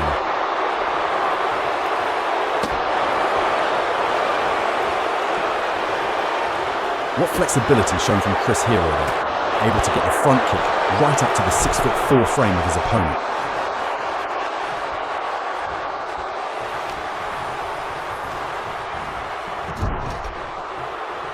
Is this going to be another tag for the international coalition of the Kings of Wrestling? Look at the power and precision of Hero, taking Icon down with a rolling fireman's carry, a move made famous by Dave Finlay, and following up WT Claudio's double stomp shades of Kevin Sullivan. These two are true students of the game. They know who to watch and learn from. Tie your drink of water, mate. I admire your vim and vigour, Mark, and as you are right, but to be as good as Castagnoli and Hero are, I have to be students of the game. To take the time to let the generation or Ian generations that preceded you and take a little bit of what they brought to the table is the brightest accolade any wrestler can have. To know how they have rubbed off onto the next generations of talent that are not in their cap, so to speak. I wonder, Mark, if Claudio and Ero are smalling victory is coming near. They have kept the fight going to the bigger authors of pain, but with their veteran mentality, they have kept this match in their favour. I am probably them, themselves, feel the end of the match is looming. Maybe they have, Georgie boy. It seems they have. Even with the insertion of Precious Paul Ellering, the Kings of Wrestling have wrestled rings around their eye opponents. In the King's side of the ring, Icam trying to mount some offense, but being overwhelmed, that's how it seems. Overwhelmed, Claudio is able to attack with an elbow barrage to the abdomen. Castagnoli with the strong Irish whip to the turnbuckle, and now another exchange to Chris Hero. They are working their game plan to wreak effect here.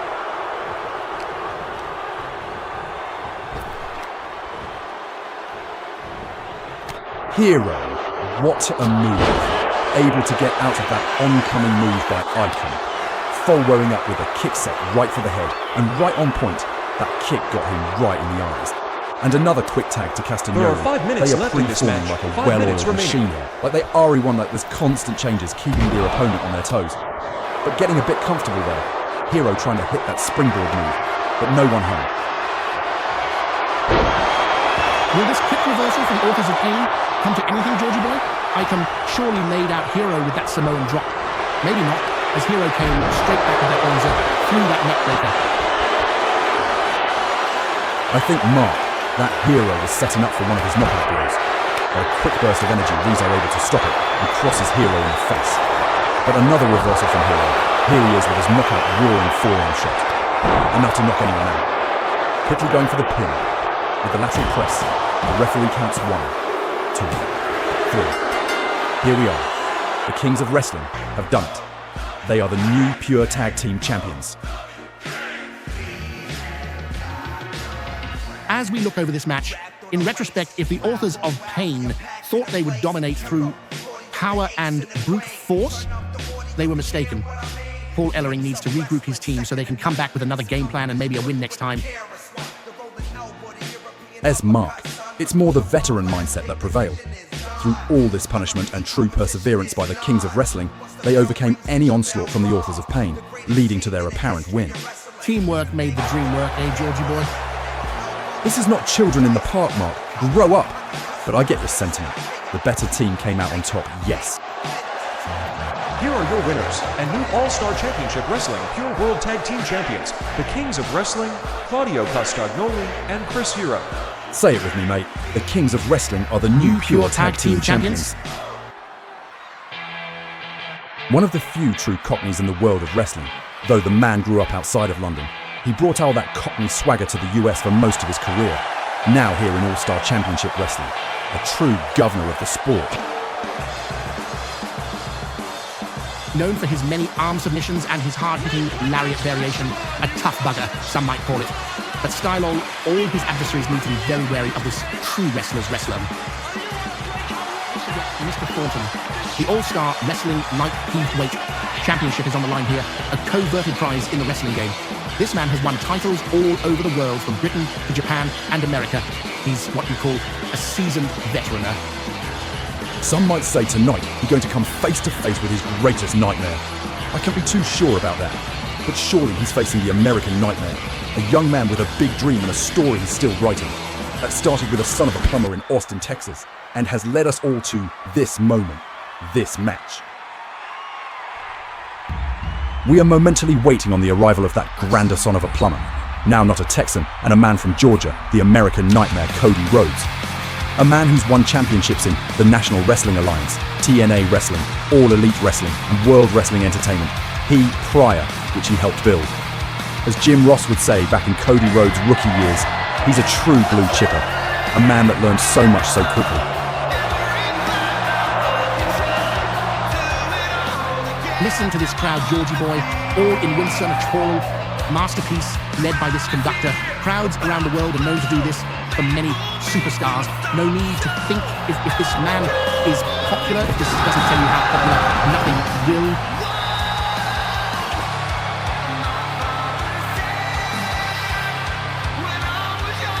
The lyrics in Thuist music seem ever more poignant. They talk of a kingdom is it trying to find.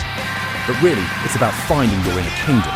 It's a story of self-belief and building a legacy apart from both that of his brother Dustin and his father Dusty, which I can tell you is carved out. He has Ian McGuinness realises this is a man who knows of his capabilities and is going to exact all that he can. Just as Cody knows how dangerous the Londoner is, this is going to be a tough match. Both wrestlers are similar starters. Neither really is faster or stronger than the other. We are in for a clinic here. Let's go down to our ring announcer for the official entrance rundowns. Mark, this man, also carries on in the World Wrestling Entertainment Championship, a belt has fought so hard against Roman Reigns for and has kept all challengers off so far. I wonder if by the end of tonight, he'll hold 2 prestigious championship titles. This match is scheduled for one fall, with a 15-minute time limit, and is for the All-Star Championship Wrestling Light Heavyweight Championship. Firstly, from Worston, London, weighing at 15.5 stone, Nigel McGuinness, and his opponent from Marietta, Georgia, weighing to 125 pounds, the American Nightmare, Cody Rhodes. As for Mr. Rhodes, this sport is in his blood, handed down from generation to generation, and from sibling to sibling. Like his father and brother, fans really feel every emotion alongside and through all that this man does. It was remarkable. Yes, Georgie boy, Rhodes is the kind of person that carries that connections forged with him wherever he goes. But in his wake today, we have a man with such a big reputation. He's one of those wrestlers that wrestlers love to watch. One of those guys who shows his untapped talent every time he wrestles. Georgie boy, we are in for the match of the century, no matter how long they go. Cody trying the upstanding man there, letting his opponent get back to his feet. He should have just hit him, to keep him down. These two are 20-year veterans of the business. They shouldn't be making these rookie mistakes like that. If I were McGuinness, I would take offence to that, wholeheartedly. An unfamiliar place for McGuinness there, having his arm worked on, instead of working on his opponents. This in a way reminds me of the matches he had with Bryan Danielson in Ring of Honor, though it was a lot earlier in his career. But Bryan took it to Nigel's arm. During that match, I hope Cody has the same striking. Danielson and Rhodes are 2 different kettles of fish, though Georgie boy, but Cody is definitely no slouch as a wrestler. He wrestles what I say, a mix of his father Dusty and his brother Dustin. Dusty Rhodes wrestled with such flair. It wasn't pretty, but he put so much charisma into his matches. And as for Dustin, can not only carve one of the best front kicks of the 90s, but he also had quite the whip on his arm drags. Rhodes has such a panache about him in the ring.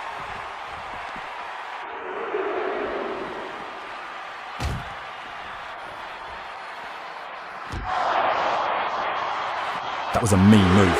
McGuinness might have to take a few seconds to get straight after that.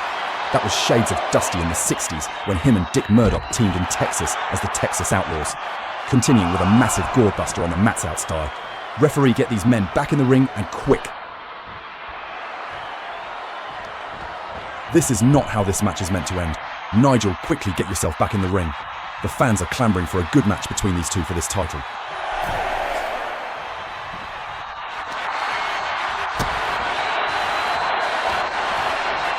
After that quick reversal, Rhodes hooks McGuinness with what looks like a suplex. No, another gourd buster. This is very wise from Rhodes, keeping the pressure on, working on another limb. Rhodes should work on the arm again to thwart the chance that masterful submission Nigel uses, called the Thames Barrier. Cody really needs to try and avoid that at all costs. That move would spell the end for Rhodes, shades of his father with the figure 4 leg lock. Dusty Rhodeson and Ric Flair used to trade this move back and forth in their epic battles in all of the Jim Crockett Promotions NWA matches they had together. This move can damage the leg in so many places. Brew forces there to finally get himself free from that leg lock. How badly damaged will his leg be, I wonder? Could this start hindering him in this match, being the bigger wrestler? The tale of the tape earlier. There is not a great deal of difference in these two statures, probably an inch in height and 20 pounds in weight. These two are on an even playing field with that mark.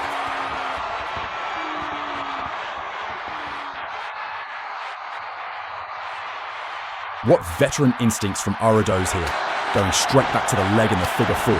This will surely wear down the stamina in that leg. What a great game plan. I can poke no holes in it. He's shown that. The limb he wants to target, so well done, Cody. After that inverted atmonic drop, it sees him the Rhodes is firmly in cotton roll, but will he keep it? McGuinness can be quite the crafty competitor, Rados. Need to watch out, Towel.K about watching out though. McGuinness better watch those 2 feet. Cash-iking him from the second rope. Missile drop kick from Rhodes. High octane. If McGuinness doesn't back in this match soon, it could be curtains. Rhodes sometimes can be easily distracted, and this could be the opening McGuinness needed, taking the arm now, but Cody pops Nigel straight in the face with a short forearm, then launches him with a slam from the front face lock, just throwing him leak yesterday's used rubbish.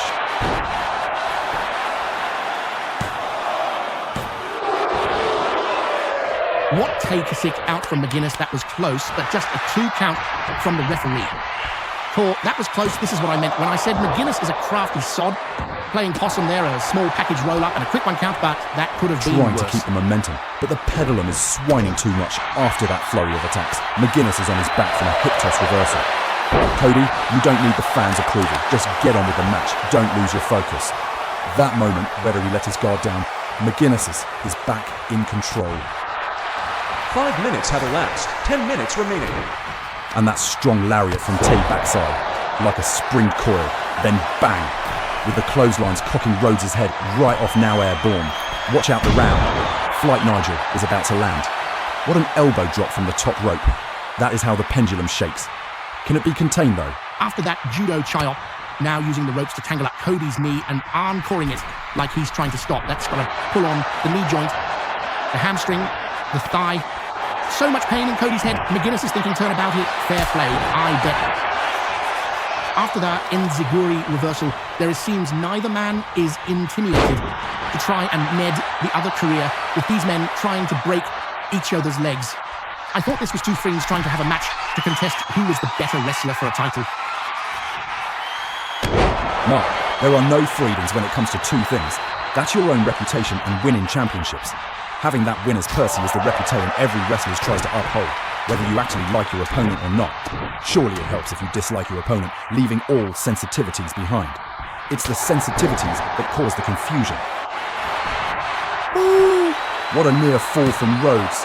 The referee was right in there. I have to commend him for that. Frustration setting in it. Seems this is very unlike Cody Rhodes, who usually keeps his cool in these situations.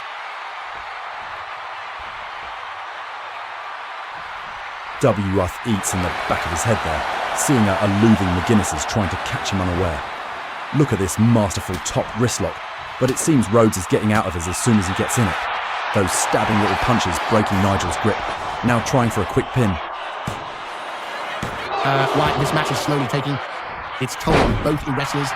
Stamina is draining for both men. Very quick from Cody there. He saw McGuinness winding up for a pinning lariat. He was able to stop that. It just shows you You vow to be awake at all times during any match. Both men still on the top of their fames, constantly with the reversals. Can either man get the momentum from that swinging pendulum? What a power slam there.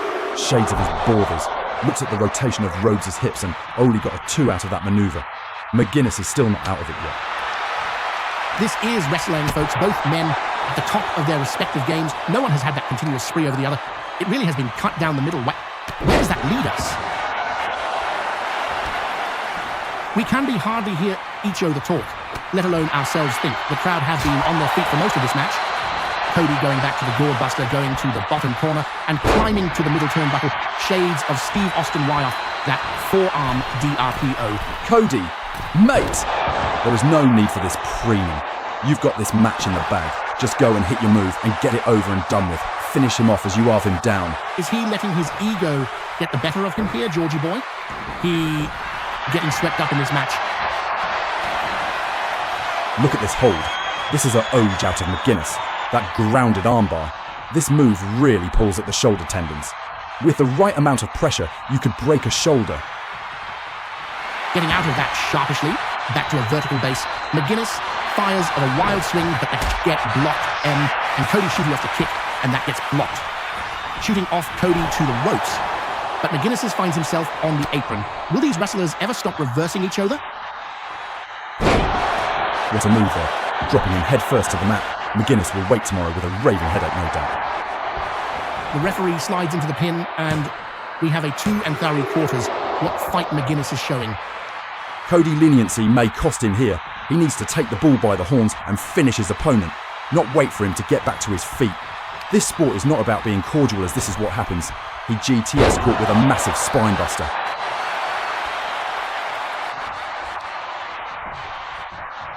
Is the dam coming up on the Thames barrier here? And for Unity, there was a wire in the way. The floodgates remain open, and the match continues. Another flying elbow drop from McGuinness to Rhodes, and another pin. Could this be the match? I mean, a slow count there from the referee. He was a little out of position at the start of the count, though. Sensing that big swing from McGuinness, and Cody ducks it. Likewise with that punch, McGuinness dodging the trajectory. Now on the shoulders of Rhodes, and down on the top rope chest first. And going back to the legs with a wicked stomp on the ankle. I'm amazed that leg has still rolled the punishment as much as it had. That's a testament to training of the governor.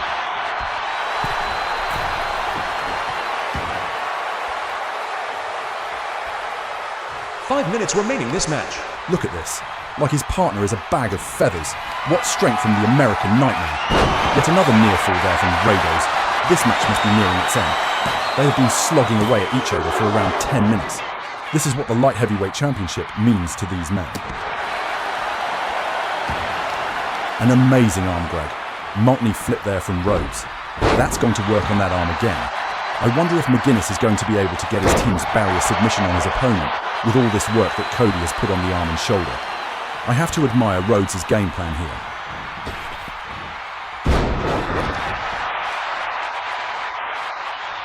Cody Rhodes is showing how relentless he can be with the string of moves. Rhodes with a strong Irish whip to McGuinness, ending up in the corner. What's he setting up here in the corner? As McGuinness sits on the rope, could this be? Yes, Cody is setting up for that avalanche inverted head scissor. So dangerous at this height, Beatty. It is a 4 minutes remain in this match. Time is running down, mate. Get to it. No time to waste. What a sign of his years in wrestling. McGuinness instinctively rolls to the apron to catch his breath. That was a mistake from Cody. He should have swung his opponent in, not let him walk on in. Cody is being way too tentative here. Tentative, Georgie boy. Did you see that Rhodes dropped McGuinness with a massive facebuster? Could this be for the win? 1, 2, 3. Yes, Rhodes finally did it. What a match. Looking back on this match, Mark, we saw a tough and grueling match. Both men were very evenly matched. Yes, Mr. Thornton, both men showed their grit and determination alongside their intuition and athleticism. Both men should walk away with their heads high. After that facebuster, Mark, I think Rhodes is going to walk away with more than just his head held high. He's got a gleaming new championship belt in his grasp. Here is your winner and new All-Star Championship Wrestling World Light Heavyweight Champion, the American Nightmare, Cody Rhodes. thought he grappled with more than his opponent in this match, Georgie Boy, and he came away with the win. Look at how elated he is in carrying the All-Star Championship Wrestling Light Heavyweight title.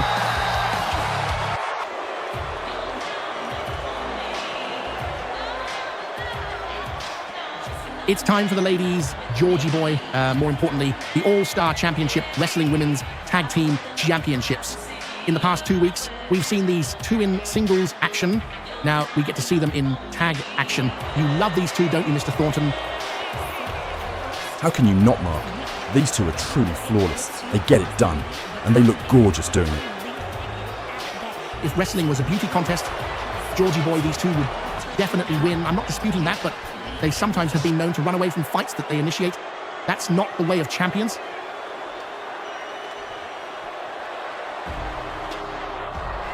There is a distinct chill in the air as these two Scottish seductresses make their way down top A ring. I wonder if there has been a spell cast in the ring tonight. Here are Alba Fire and Iella Dawn. They are a dangerous duo for sure. Their camaraderie is a little more sinister. Black magic, white magic, all types of magic. Are you saying, Georgie Boy, that you believe in all this magic that they can cast? It's not just Smopke and Miaras? There has been Orif Mark. That all types of magic does exist. It's driven men in a sign. Let's hope neither of us get caught within the grasp of one of their spells, Mark. Or even their opponents today. If I were these two Scottish grapplers, I would bless the match, so my team could come you with the win. Fire has been wrestling throughout Britain for the past 10 years. Dawn, slightly a newcomer that has lit up her path. Both these women have been multi-time NXT and World Wrestling Entertainment Two-Men's Ag Team champions. That's not to be sniffed at. This team was forged on a mutual bond of respect. With tier talents, they are great. Added to Your that, next match is with their scheduled for magic, one fall is set they are for a downright 15-day time dangerous. limit. It's kind It of is for reminds the me of All-Star Championship Papa Wrestling Women's Shango. Tag Team We Championship. should all be careful around Firstly, these at a two. combined weight of 237 pounds, representing the Team Lakewood, Layla L. and Michelle McCool, and their opponents from the outer reaches of Glasgow, weighing a combined weight of 18 stone 7 ounces. Here is the team of Alba Fire and Iella Dawn. They are the Unholy Union. For both teams, it's all about those glorious titles that they won at Raya's over their heads to be crowned the All-Star Championship Wrestling Women's World. Tag team champions is what both these teams have strived for. Both teams at the top of their games, as we see by their quick start and fiery reversal of Teodat. Alba with a hard karate chop, meeting up the chest of Ms. McCool.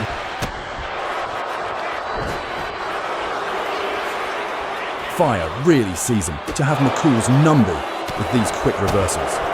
What a prolific wrestler Fire is, trained by one of Scotland's premium talents in Kid Fight. Not forgetting Dawn, who was trained in part BBY Killian Dane of NXT's Sanity stable. Both of these ladies have had great teachers. What about your favourite team, the Flawless Pair? What snippets can you tell about them?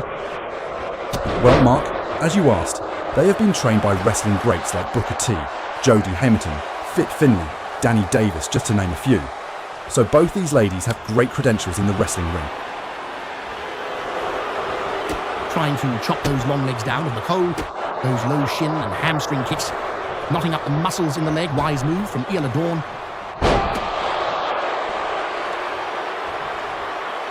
This is a mean woman. Look at her, trying to snap the arm out of the socket there. Referee, get in there and stop her. I do have to say, even though that was a little underhanded, these two Scottish ladies have really cut the ring in two, as we see McCool try to get to her corner and Dawn stopping her with a variation of He Indian Deathlock. As Dawn surveys her fallen opponent, now going to her corner, I think Fire just told her she spotted a weakness in her McCool's arm. And look at this, Ayala is going straight for it. So ruthless.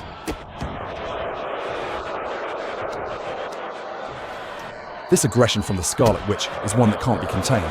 Now with the tag to her partner, let's see if Fire can pick up where Dawn left off. Fire is such a cagey wrestler. I think McCool needs to tag out and quickly. This is what I mean, Mark. Going straight for that weakened arm, weakening it even more. Soon enough, Michelle won't be able to use it if they keep on it like this. Very astute grappling from these two Scotch women. Look at this, taking her straight to her partner's corner.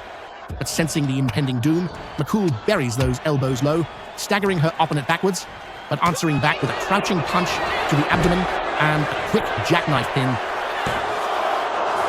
Aye, Tom. Both ladies now each in pins. One count on both sides. Then a quick escapade before the one count. Wow, these girls really want this title, don't they, Mark? A little lax from Fire there. She was too busy taunting her opponent, who tagging in her partner. Let's see what Layla can do. Trying for a snapmare takeover, but that's duly reversed by the stronger lady. Look at this, even getting a little run-up for that thrust kick. The Scottish pair are showing their technical acumen with all these blocking and reversing. Well done, ladies. Now with a taste of her own medicine, getting the so low-key kicks from Layla L. Every time Layla goes for those punches, Ayla is able to lean back and avoid them. That must be so frustrating for Layla. Ayla now has even reversed that slam by going over her and tackling the legs of Layla.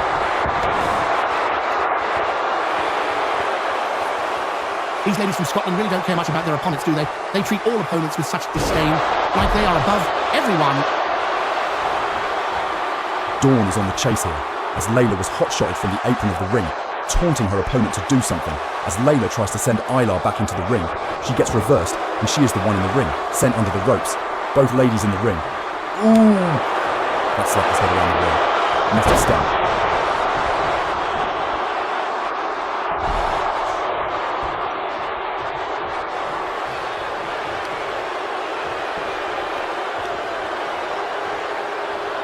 Checking out this early really sends a message, but I don't really know if Ayla and Alba really care that much. Dawn now pulling Layla to her corner and ascending the ropes and coming off with a hearty forearm right to the chest. Layla would have felt that. She needs the tag, and quickly. Layla is taking so much punishment from Dawn. Somehow she really needs to get over to her corner, and as you said, Mark, get the well-needed tag. There's a tag, but not the one that Layla needed. As Fire and Dawn exchange, let's see what Fire can get done here. Could the end of the match be closing in soon? Maybe a tad overzealous there. A little too eager to try and get the match over. Fire is 5 tossed minutes over have the top elapsed. rope. 10 minutes You know, remaining. Georgie boy, there was a time where that would have been an automatic disqualification. That would have changed this match fully, and there would be no winner here. Luckily, times have moved on, and here we are, with the match continuing.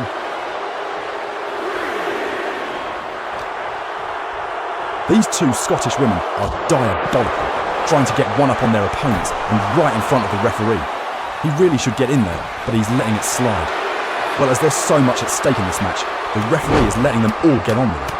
The fans are loving it though, listen to them. It had to come. Here is the tag to Michelle McCool. This is the tag that Layla truly needed. Unfortunately, with that tag, Layla did leave her opponent well open to recuperation, and Fire is now reversing McCool's attack with a single leg sweep. Trying to FP Fury take her to her corner to exact some double team moves on her, but McCool buries the elbows, winding Fire. These two are really going at it, neither lady allowing the other any amount of control over the other. McCool thought she could hit her faith breaker there, but catching the leg and breaking that move with an elbow, throw the knee, and promptly shooting her off to the top side and over the ropes. Showing the world why she is so flawless. She's always thinking one step ahead of her opponent there, giving her chance to regain her composure, trying to attack her opponent, but only getting air, and Fire bellows in with a hard lariat. Both ladies have tried the drag along to no avail. Going back to the drawing board, Alba Fire attacking with a kick that gets blocked. Let's see if McCool can hit something big, try and sway this contest in her team's favour, reversal after reversal, as it's been said already there. There's no team that has been in any sort of maintained top hurdle. It's been a very fairly contested match. Wouldn't you say, Georgie boy? Turning into quite the broadcast journalist, aren't you, Mark? You are correct again. Tit for tat. This match could go on for quite a while at this rate, as Layla bombed in to save that pin for her team. Alba Fire should keep on McCool instead of jaw-jaking with Lyra. This is a big opportunity. Don't let the emotions get a hold of you. I think she was glating to the fans more, and Layla made her pay there. A swift shove off the turnbuckle, followed by a knee to the kidneys of Fire. Both ladies to their feet, a stalemate here again. Both teams have been going at it. Tooth and nail, I wonder who's going to win this mate. After the sensational arm drag Ricky Steamboat, or even Dustin Rhodes would be glad to see, McCool runs in with a knee to the temple. I'm amazed that didn't knock her straight out. This reverse chin lock has been on for at least a minute now. Fire has to try and break the grip, but with all of McCool's weight aimed in the centre of her back, it's easier said than done.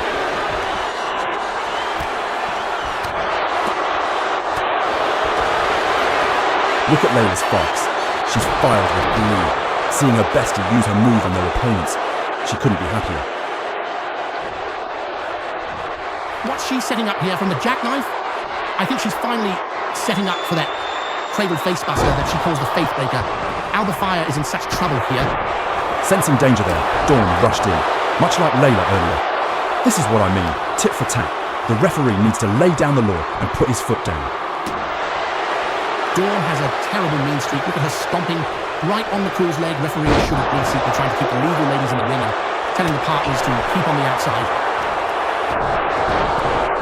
Ouch. Did you feel that punching? Layla just laid out Alba Fire. Talk about mean streaks, Georgie boy. Both legal ladies are down. What's going to happen here?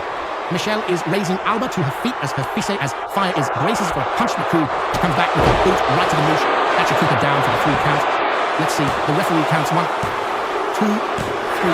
And that win, my friend, was flawless. Michelle and Layla have done it. They are the ASCW Women's World Tag Team Champions. This was an extremely hard-fought match. It was really down to the ending. Let's take a look at the highlights here. Both teams had some real high-impact moves, but as we see after McCool's fast breaker, Fire lost all her light, was a little dazed. Then that kick from McCool rally dazed Fire, and that was it. Here's the compier, who's incomparable, Graham Montana. Here are your winners, and the new Women's All-Star Championship Wrestling Women's Tag Team Champions, Layla L. and Michelle McCool. This is Laycool. They are truly flawless. Look at them, Mark. Bask in their glory as I am. This is a momentous day. Calm down, mate. Yes, they won. They did well, but I'm not basking in anyone's glory. You're doing that well enough. What a match we just saw with the Steiners, retaining their All-Star Championship Wrestling World Heritage Tag Team Championships. As we see here, Eddie Guerrero's younger nephew, Chavo Guerrero, coming into this match trying to prove that he can hang with the heavyweights of ASCW. Also trying to prove that his win against his opponent over a month ago was not a fluke. Yes, he is Georgie boy. Guerrero is the real underdog in this match. I wonder if his talent in the ring will shine through and he can show all the crowd and all the other wrestlers in the locker room that he is worthy of the Guerrero name. I think he struggled with that early in his career.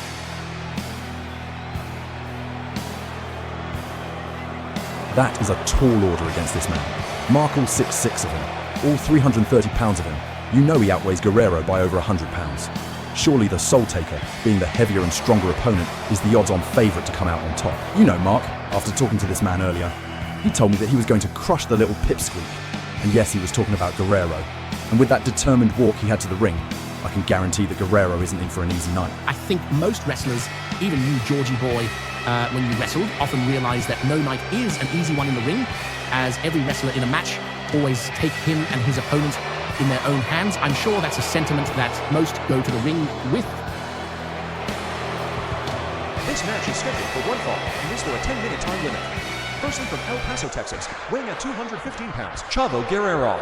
That was and a his very opponent from empowering Sin City, speech there, weighing Mark. Yes, you are 330 right. pounds, the Soul I'm actually Taker. quite taken back by that. Very astute, mate.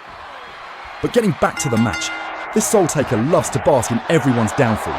No parting thanks to the indoctrinations of one Paul Bearer. I think Mr. Bearer is the danger for all of his men's opponents, even when he's not ringside. But something has to be said for Chavo Guerrero, Mark. Yes, indeed, Mark. Some might say he's full of bees, and his enthusiasm can get him into some scrapes. But I guess that is that Hispanic blood. It runs wild in these Guerreros. But it did take Eddie to many world championships, and it even took Chavo to many world cruiserweight championships throughout his time in both World Wrestling Entertainment and World Championship Wrestling careers. This man is looking dominant so far. Maybe Chavo has bitten off too much, more than he can chew in getting in this man's face. Don't you think it's a little early to say Georgie boy? Sure, within a minute of the contest, the bigger man has the upper hand, but we've seen it before the Guerreros. When they are up against the odds, they can claw it back in many a fashion. Claw it back, you say, Mark? Are you sure about that? Look at the jumping headbutt to the abdomen. That looked debilitating, mate. And with that weight advantage, there is a lot of weight coming down. That'll take the air out of you for sure. Let's see how long it takes Mr. Guerrero to claw back from this. Now from the collar and elbow tie-up, whipping Chavo into the far ropes and coming off getting hit by a soiled back elbow. Is this what you call clawing, Mark? Not exactly, Georgie boy. But the Soul Taker shouldn't take too much time with the gloating. We've seen many a time that the smaller wrestler in a match pick up the speed and come out with an unexpected win. Working on the midsection there with that punch, attacking the opponent's abdomen with any strike is done to temporarily stop the opponent, making him or her catch their breath. So you can get the immediate upper hand. Oh, that was quite wily of the big man to avoid that dropkick, sending Guerrero to the mat and following up with a stomp to the abdomen. The Soul Taker is firmly in control here. Look at Bearer on the outside, directing the traffic, giving the Soul Taker his orders. I'm sure Bearer has given his man the goal of this match backstage. Let's see if he reenacts that devilish plan. Blow after blow, Guerrero is looing rot. But I'm sure with the fighting spirit the Guerreros have, he'll be back in the fight soon. Unfamiliar territory for a man the size of this big man, but he came off the ropes and dropped Guerrero with a huge double arm sledged to his back from the second rope. With the immediate pin, there's a quick kick out from the young Guerrero. Let's see if he can muster a comeback. After another whip to the ropes, Chavo comes off the ropes to be grated by a massive back body drop. He sure was pressed in the lights with that move. He must have been 8 foot in the air there. Talking about being 8 feet in the air, again, the Soul Taker making his way airbound, going to the middle turnbuckle, coming off with a flying body block. Is there any coming back from this, Mark? I don't see any way Guerrero can come back after this onslaught. At least the big man from Sin City isn't getting frustrated with all these quick kickouts from Guerrero. As the two now lock up in the collar and elbow again, look at the power here, carrying Guerrero to the rope to clothesline him on the top rope. That scene is going to cause momentary problems for Chavo. I think the referee needs to check on Chavo. For an over 300-pounder, this Soul Taker is very nimble on his feet. He's got the movements of a cat, as we saw from that dodge of Guerrero. But as we saw, sensing another big backdrop, Chavo avoids it. It's not only one person who has cat-like reactions. Going for a springboard drop kick that gets pushed aside. When we think Chavo's mounting in the offense, that Soul Taker thwarts the rush. It seems Chavo, Mark, is doing so serious backpedaling. Well, if he isn't, he needs to try and get his comp sure. The Soul Taker is really having his way so far. Backpedaling. Georgie boy, you of all people know that the Guerrero name has birthed wrestlers that never backpedal. They always go forward, and I'm sure Chavo will do the same in time. But I can't deny he is in a lot of trouble at the moment, it seems. The Soul Taker with a stiff elbow attack from the rear, sending Guerrero plummeting down to the mat. He is in deeper trouble than I thought. I challenge you, Mark, to find any wrestler as ferocious as this man on the turnbuckle right now. As we see, he always keeps on his man, wearing him down so he can eventually hit the killer button and win the match. Some might call him a little sinister, but he does get the job done. Did you see him fly, Mark? That man came up big with that splash. Yes, Mr. Thornton, I did, and it sure took it out of Chavo. For Chavo's sake, I hope the Soul Taker makes a mistake to allow him to get back in this match. It's been very one-sided so far. Flexibility from the big man there, throwing a savage kick like a true mixed martial artist. So effortless. Whether it was wise from the young Hispanic wrestler, he showed great heart there. But if I had been him, I would have lived to fight another day. 5 minutes He's remaining. been beat on pretty much the whole match. The Soul Taker has been in control for so long. Coming right over to the far ropes now, what he's setting up for here. That whip, lash move really will rattle every bone in Guerrero, from the rope being forces into your chest to the whiplash of your head on the mat. It's such a simple move, but the simple moves are so devastating. Well done to your cameraman. Getting right into the action here. You can bet that this move that Soul Taker has on Guerrero, pulling on the neck and shoulders, he's in such pain, but will Chavo Jr. give up? Wow! What intestinal fortitude there. Not to give up and get out using that grounded fireman's carry takeover. These Guerreros are such great technicans in the ring. You are correct, Mark. I can't believe these two. And how much heart the Guerrero is showing now, slogging it out toe-to-toe with Soul Taker. And look at this burst of energy. Guerrero now launching himself from the ropes with a drop kick, getting the 6 Soul minutes have Taker in the elapsed side of the for head. minutes remaining. That's going to send him reeling for sure. Time is slowly counting down to under 4 minutes. Either of these two will have to get their skates on to finish one another for the win. On the apron, Chavo was setting up for a springboard move, but took too long, and his opponent was able to swat him away. That was a major mistake and probably the beginning of the end. The Soul Taker won't want this match going on too much longer.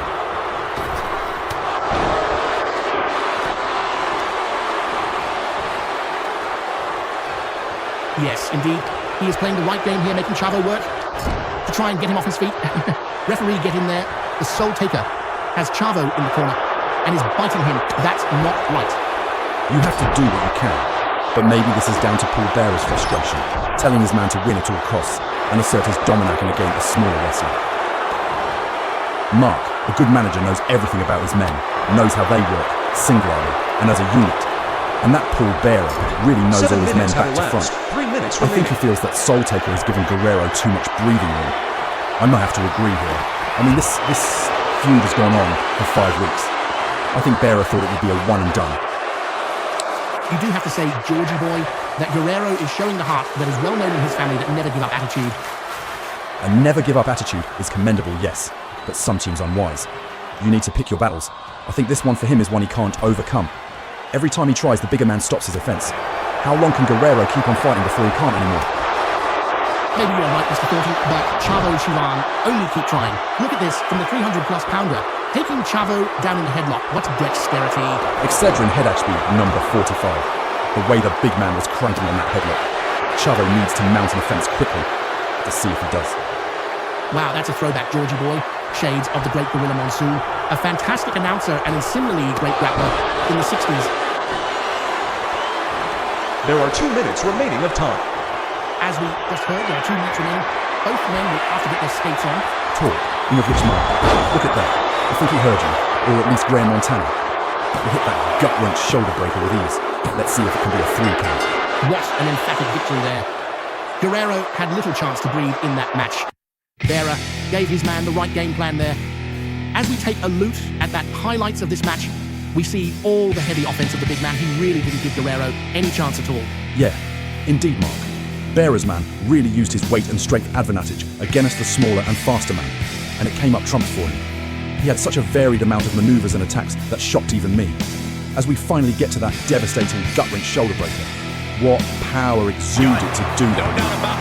What a win from the voodoo man of darkness from Sin City. Let's go get the official word for the winner of this bout. Down to you, Mr. Montana. And your winner, the Soul Taker. Bearer will be elated and so will his man, but will Chavo come back for more? Who knows?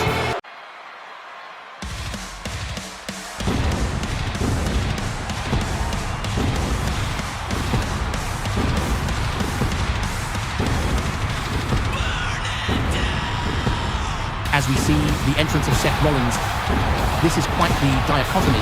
Although the crowd dislike this man's actions, the crowd continue to chant along with his entrance music, like a sinister chorus.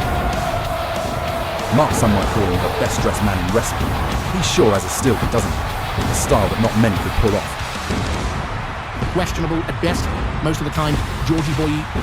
Though I would say that Mr. Rollins' clothing choices are pretty elaborate.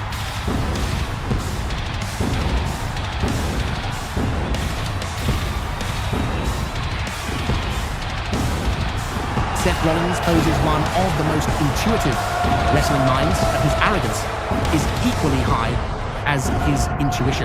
Let's hope that doesn't set him back. Arrogance is often confused with confidence, Mark. As we have seen in the past, though, Seth is often playing chess when others are stuck on the drafts board with his keen insights into wrestling. What I see in Rollins, Mark, is a truly confident man, ready to bear arms. Let's see what dangers Rollins brings to that of CM Punk.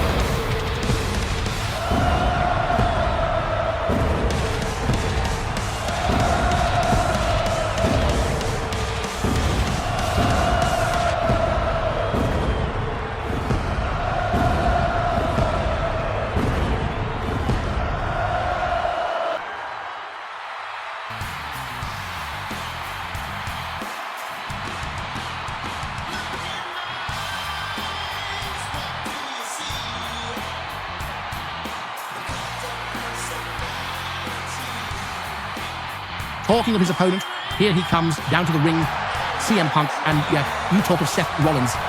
Confidence. This man has a confidence equally measured to that of his opponent. Listen to the crowd, Mark. I think they are firmly behind the Second City Saint. Echoes of CM Punk ring from the crowd.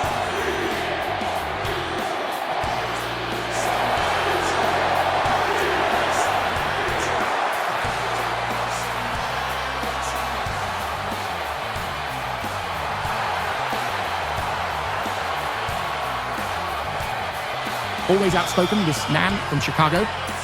He's ruffled a few feathers throughout his wrestling career. He always speaks his mind, even when it is not wanted or needed. But the crowd surely respect that about him. You are right again, Mark. Added to that, you can't take away his wrestling ability and other ring general that has led him to equally as many championships as Rollins.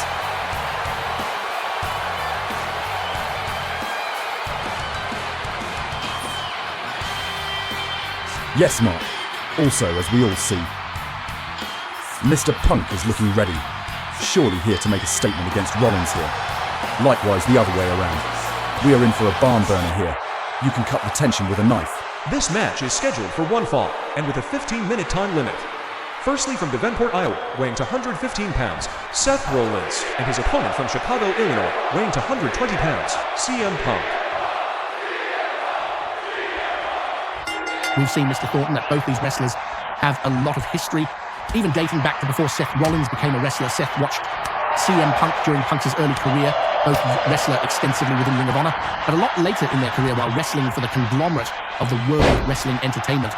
Punk took himself off out of wrestling, and that bitter farewell left a taste in Rollins' mouth that simmered as we see the remnants of it here. Seth Rollins has never let that go, Mark. It might be his undoing here. Coming into a match with all the resentment can be dangerous, can lead to you doing things that you wouldn't normally do. This scuffle is a battle of two men's pride against the another. Both men have shown their stance on each other. Maybe Seth was hurt that his mentor left him and his peers to help legitimize another company that was startering at the time. Yes, Georgie boy, some may view Seth's thoughts as slyly bratish. Others have held the same thoughts toward Punk and hold him accountable for fall from grace of the other company after he went back to WWE. Bratish is a little strong a word, but I see where you come from.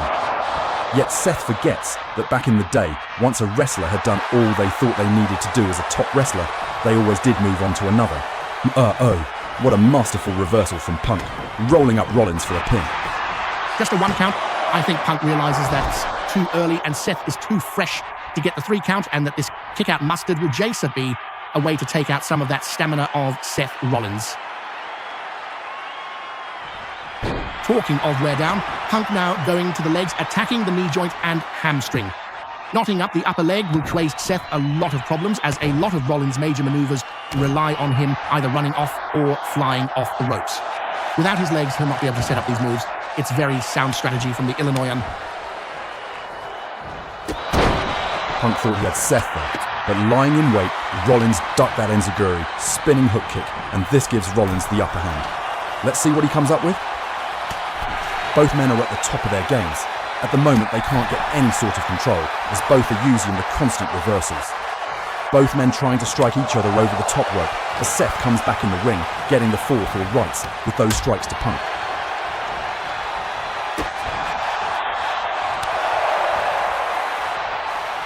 One too many. CM Punk able to beat Rollins to the punch. Both men slugging it out with one anchor. Seth is able to grab with the inverted gut wrench and lifting Punk up for a powerbomb. The Punk is able to break the grip with a few quick punches. Both men are students of the wrestling game and know there are many different way out of Altea maneuvers, as we see. Well done, gentlemen. They are both legitimate grapplers. Neither man is short of pride. Punk getting a little brash though, with those press-ups, trying to assert his dominance over Rollins. Both these men are similar satchers, though Seth a little younger in the business, so he may have the stamina advantage. Remember, Punk is no slouch in the stamina game. Both men are known for their long matches against each other in the past, or other wrestlers throughout their careers. What a neck breaker there. Again, working on the spine, not able to secure a pin on his opponent. But Seth must be saying farewell to some of that stamina that he has in spades. A sting of counters. Flummoxed by Punk there, but Seth fires back and now going down into the arm-strap crossface, shades of the Pegasus Kid. Will Seth have the tenaciousness of that wrestler, I wonder? I don't think this early in the competition. Either man are worn down enough to submit, but this will help Seth. Punk has been in this for 10 seconds, no doubt. If there was a further 10 seconds that might have worn down Punk, I'm off to gain the win, but unfortunately not for Rollins. Punk is sending Rollins for the ride, the same that Rollins was trying to send him on earlier. Punk lands a hard sit-out powerbomb, and now holding with a pin, but not even two. Rollins breathed a sigh of relief there. Eent now is rolling Rollins for a devastating hold here, a grounded triangle hold. Will Seth give up here, or even pass out? Punk is known for his strong legs. Seth is too fresh. He managed to power out of the move, triangle. He comes back with a running reverse sleeper slam. Do you know that the Slyong blade is a move that has been in wrestling for Almsot 50 years, and no less innovated by one of Japan's former Adable women's tag team wrestlers, Jasi Sato. Oh mate, what backbreaking impact from the underhook backbreaker from Punk. Now Punk going right up the head, running in with a knee. I'm amazed that didn't bust open Rollins. Maybe if it had hit slightly more rounded on the face, it would have done so. Indeed, Georgie. Listen to the crowd. They are firmly behind Punk. Listen to the roar of the crowd. As Rollins makes his way back into the action, tries for the thrust kick and hits nothing, and cool retorts with an axe-handle sledge playing possum. Rollins comes back with an enziguri kick. This could do it for Punk. Talk about catching Punk off guard now with a lateral press for the 1 count. If there's one thing that Rollins doesn't want to do is get in a striking battle with Punk, known to be proficient in Muay Thai. Now with a taste of his own medicine, Punk hits a quick enziguri, tit for tat, as we have seen in this match already. Both these competitors are very evenly matched in all aspects. This has been and will continue to be a very hard-fought contest. Georgie, this armor bar stretch has been locked in for a few seconds. Rollins looks in seething pain. Do you think he'll be able to break out? Yes, he does. Punching his way out. As both men return to their feet. Seth Rollins feels it, hooking Punk's arm, maybe for the ripcord knee, but Punk reverses again.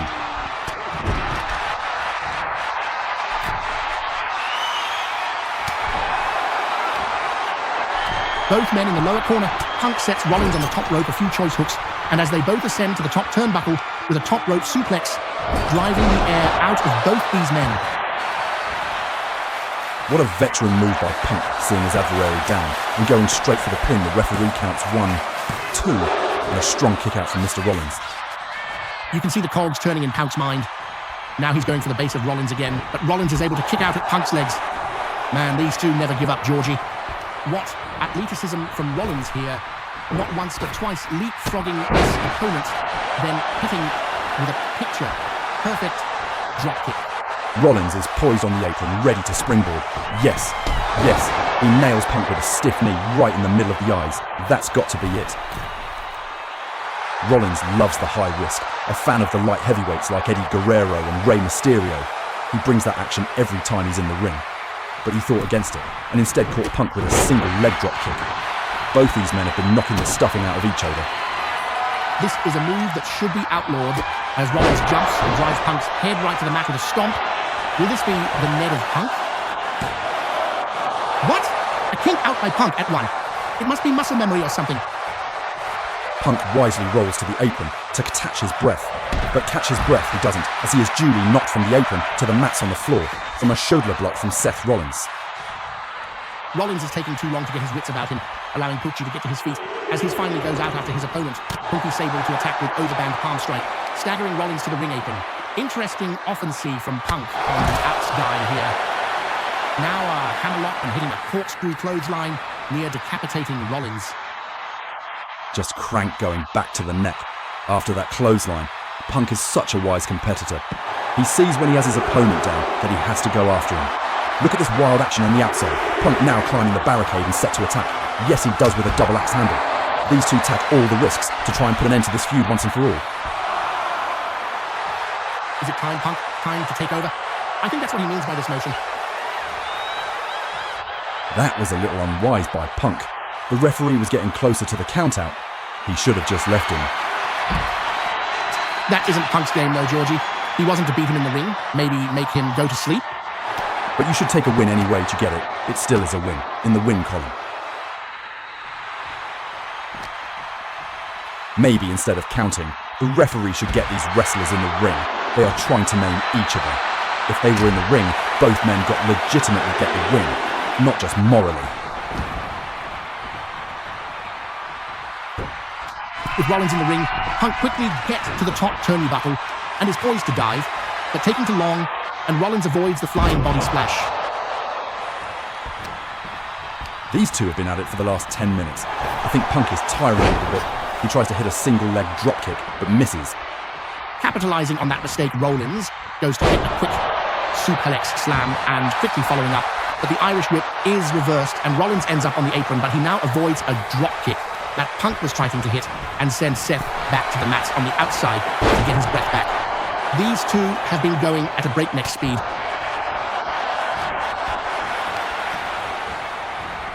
Finally, Punk is able to hit it. That beatifically done rolling calf kick. Will either of Vass's men give in here? They are both throwing bombs. A misdirection there, and Punk uncorks a palm strike that hits Rollins right in the side of the head, another Irish whip into the ropes, and taking Rollins over with a power slam, taking the time to show us his muscles. Is this Punk's brashness coming through? Getting down to the nitty-gritty here. Whether it's confidence or arrogance, Punk feels he is in control. As we just heard from the Graga Montana, 5 minutes remain in this match. Someone will have to pull out something major. It's been such a back-and-forth contest. Getting his opponent back into the action with a hard suplex from outside in. I tell you, Mark, no one is giving in here. Another Irish whip reversal now Punk set to the ring apron. Now hot-shotting him to the mats outside. That is not a comfortable move. Having ring ropes planted in the throat, it really takes the air from your throat. Is that going to be? It doesn't matter now, Mark. These men constantly wrestling rings around each other. Rollins with Punk coming off the ropes and wicked boot right to the face from that single leg dropkick. The energy has now just amped up to 11. The place is rocking. Can you feel that, Georgie boy? Back in the top corner now, and Punk raising Rollins, so he sits on the top turnbuckle. What's this going to be? Following him to the second turnbuckle, now underhooking both arms and coming off with, it's the Pepsi plunge. You don't see this move often, so Punk must feel this will put Rollins down the referee counts. 1, 2, and yes, it's the 3. Punk has done it. What a victory for this man. Stunning. Let's go to the film and then get the official word for Mr. Montana as we see that diving head scissor whipped from Punk. Punk sure gave out some heavy artillery, and I'm sure Rollins felt it, but Rollins came back with that stomp, so vicious. These men both dish it out as much as each other could take. Like that diving axe handle from the barricade, the fans got close-up action there. And Rollins firing back with a rolling elbow, shades of Chris Hero, we will see later. Wait, Rollins didn't stop there. Hitting that Falcon Arrow suplex slam, Punk took a lot, but he then came back with that power slam, jarring the spine of Rollins. Later on in the match, that led to when we finally saw that massive Avalak and underhook facebuster that he calls the Pepsi plunge. That was Rollins' end. Let's get the official word for the match. I wonder, Georgie boy, if this feud is far from over between Punk and Rollins. Will this deep-seated hatred that Seth has for Punk ever end? That's down to Rollins' mark, but Punk showed that he has Rollins' number. Yet it wasn't the easiest of wins. Rollins really did fight tooth and nail, but Punk took a tooth for a tooth and came out with the win.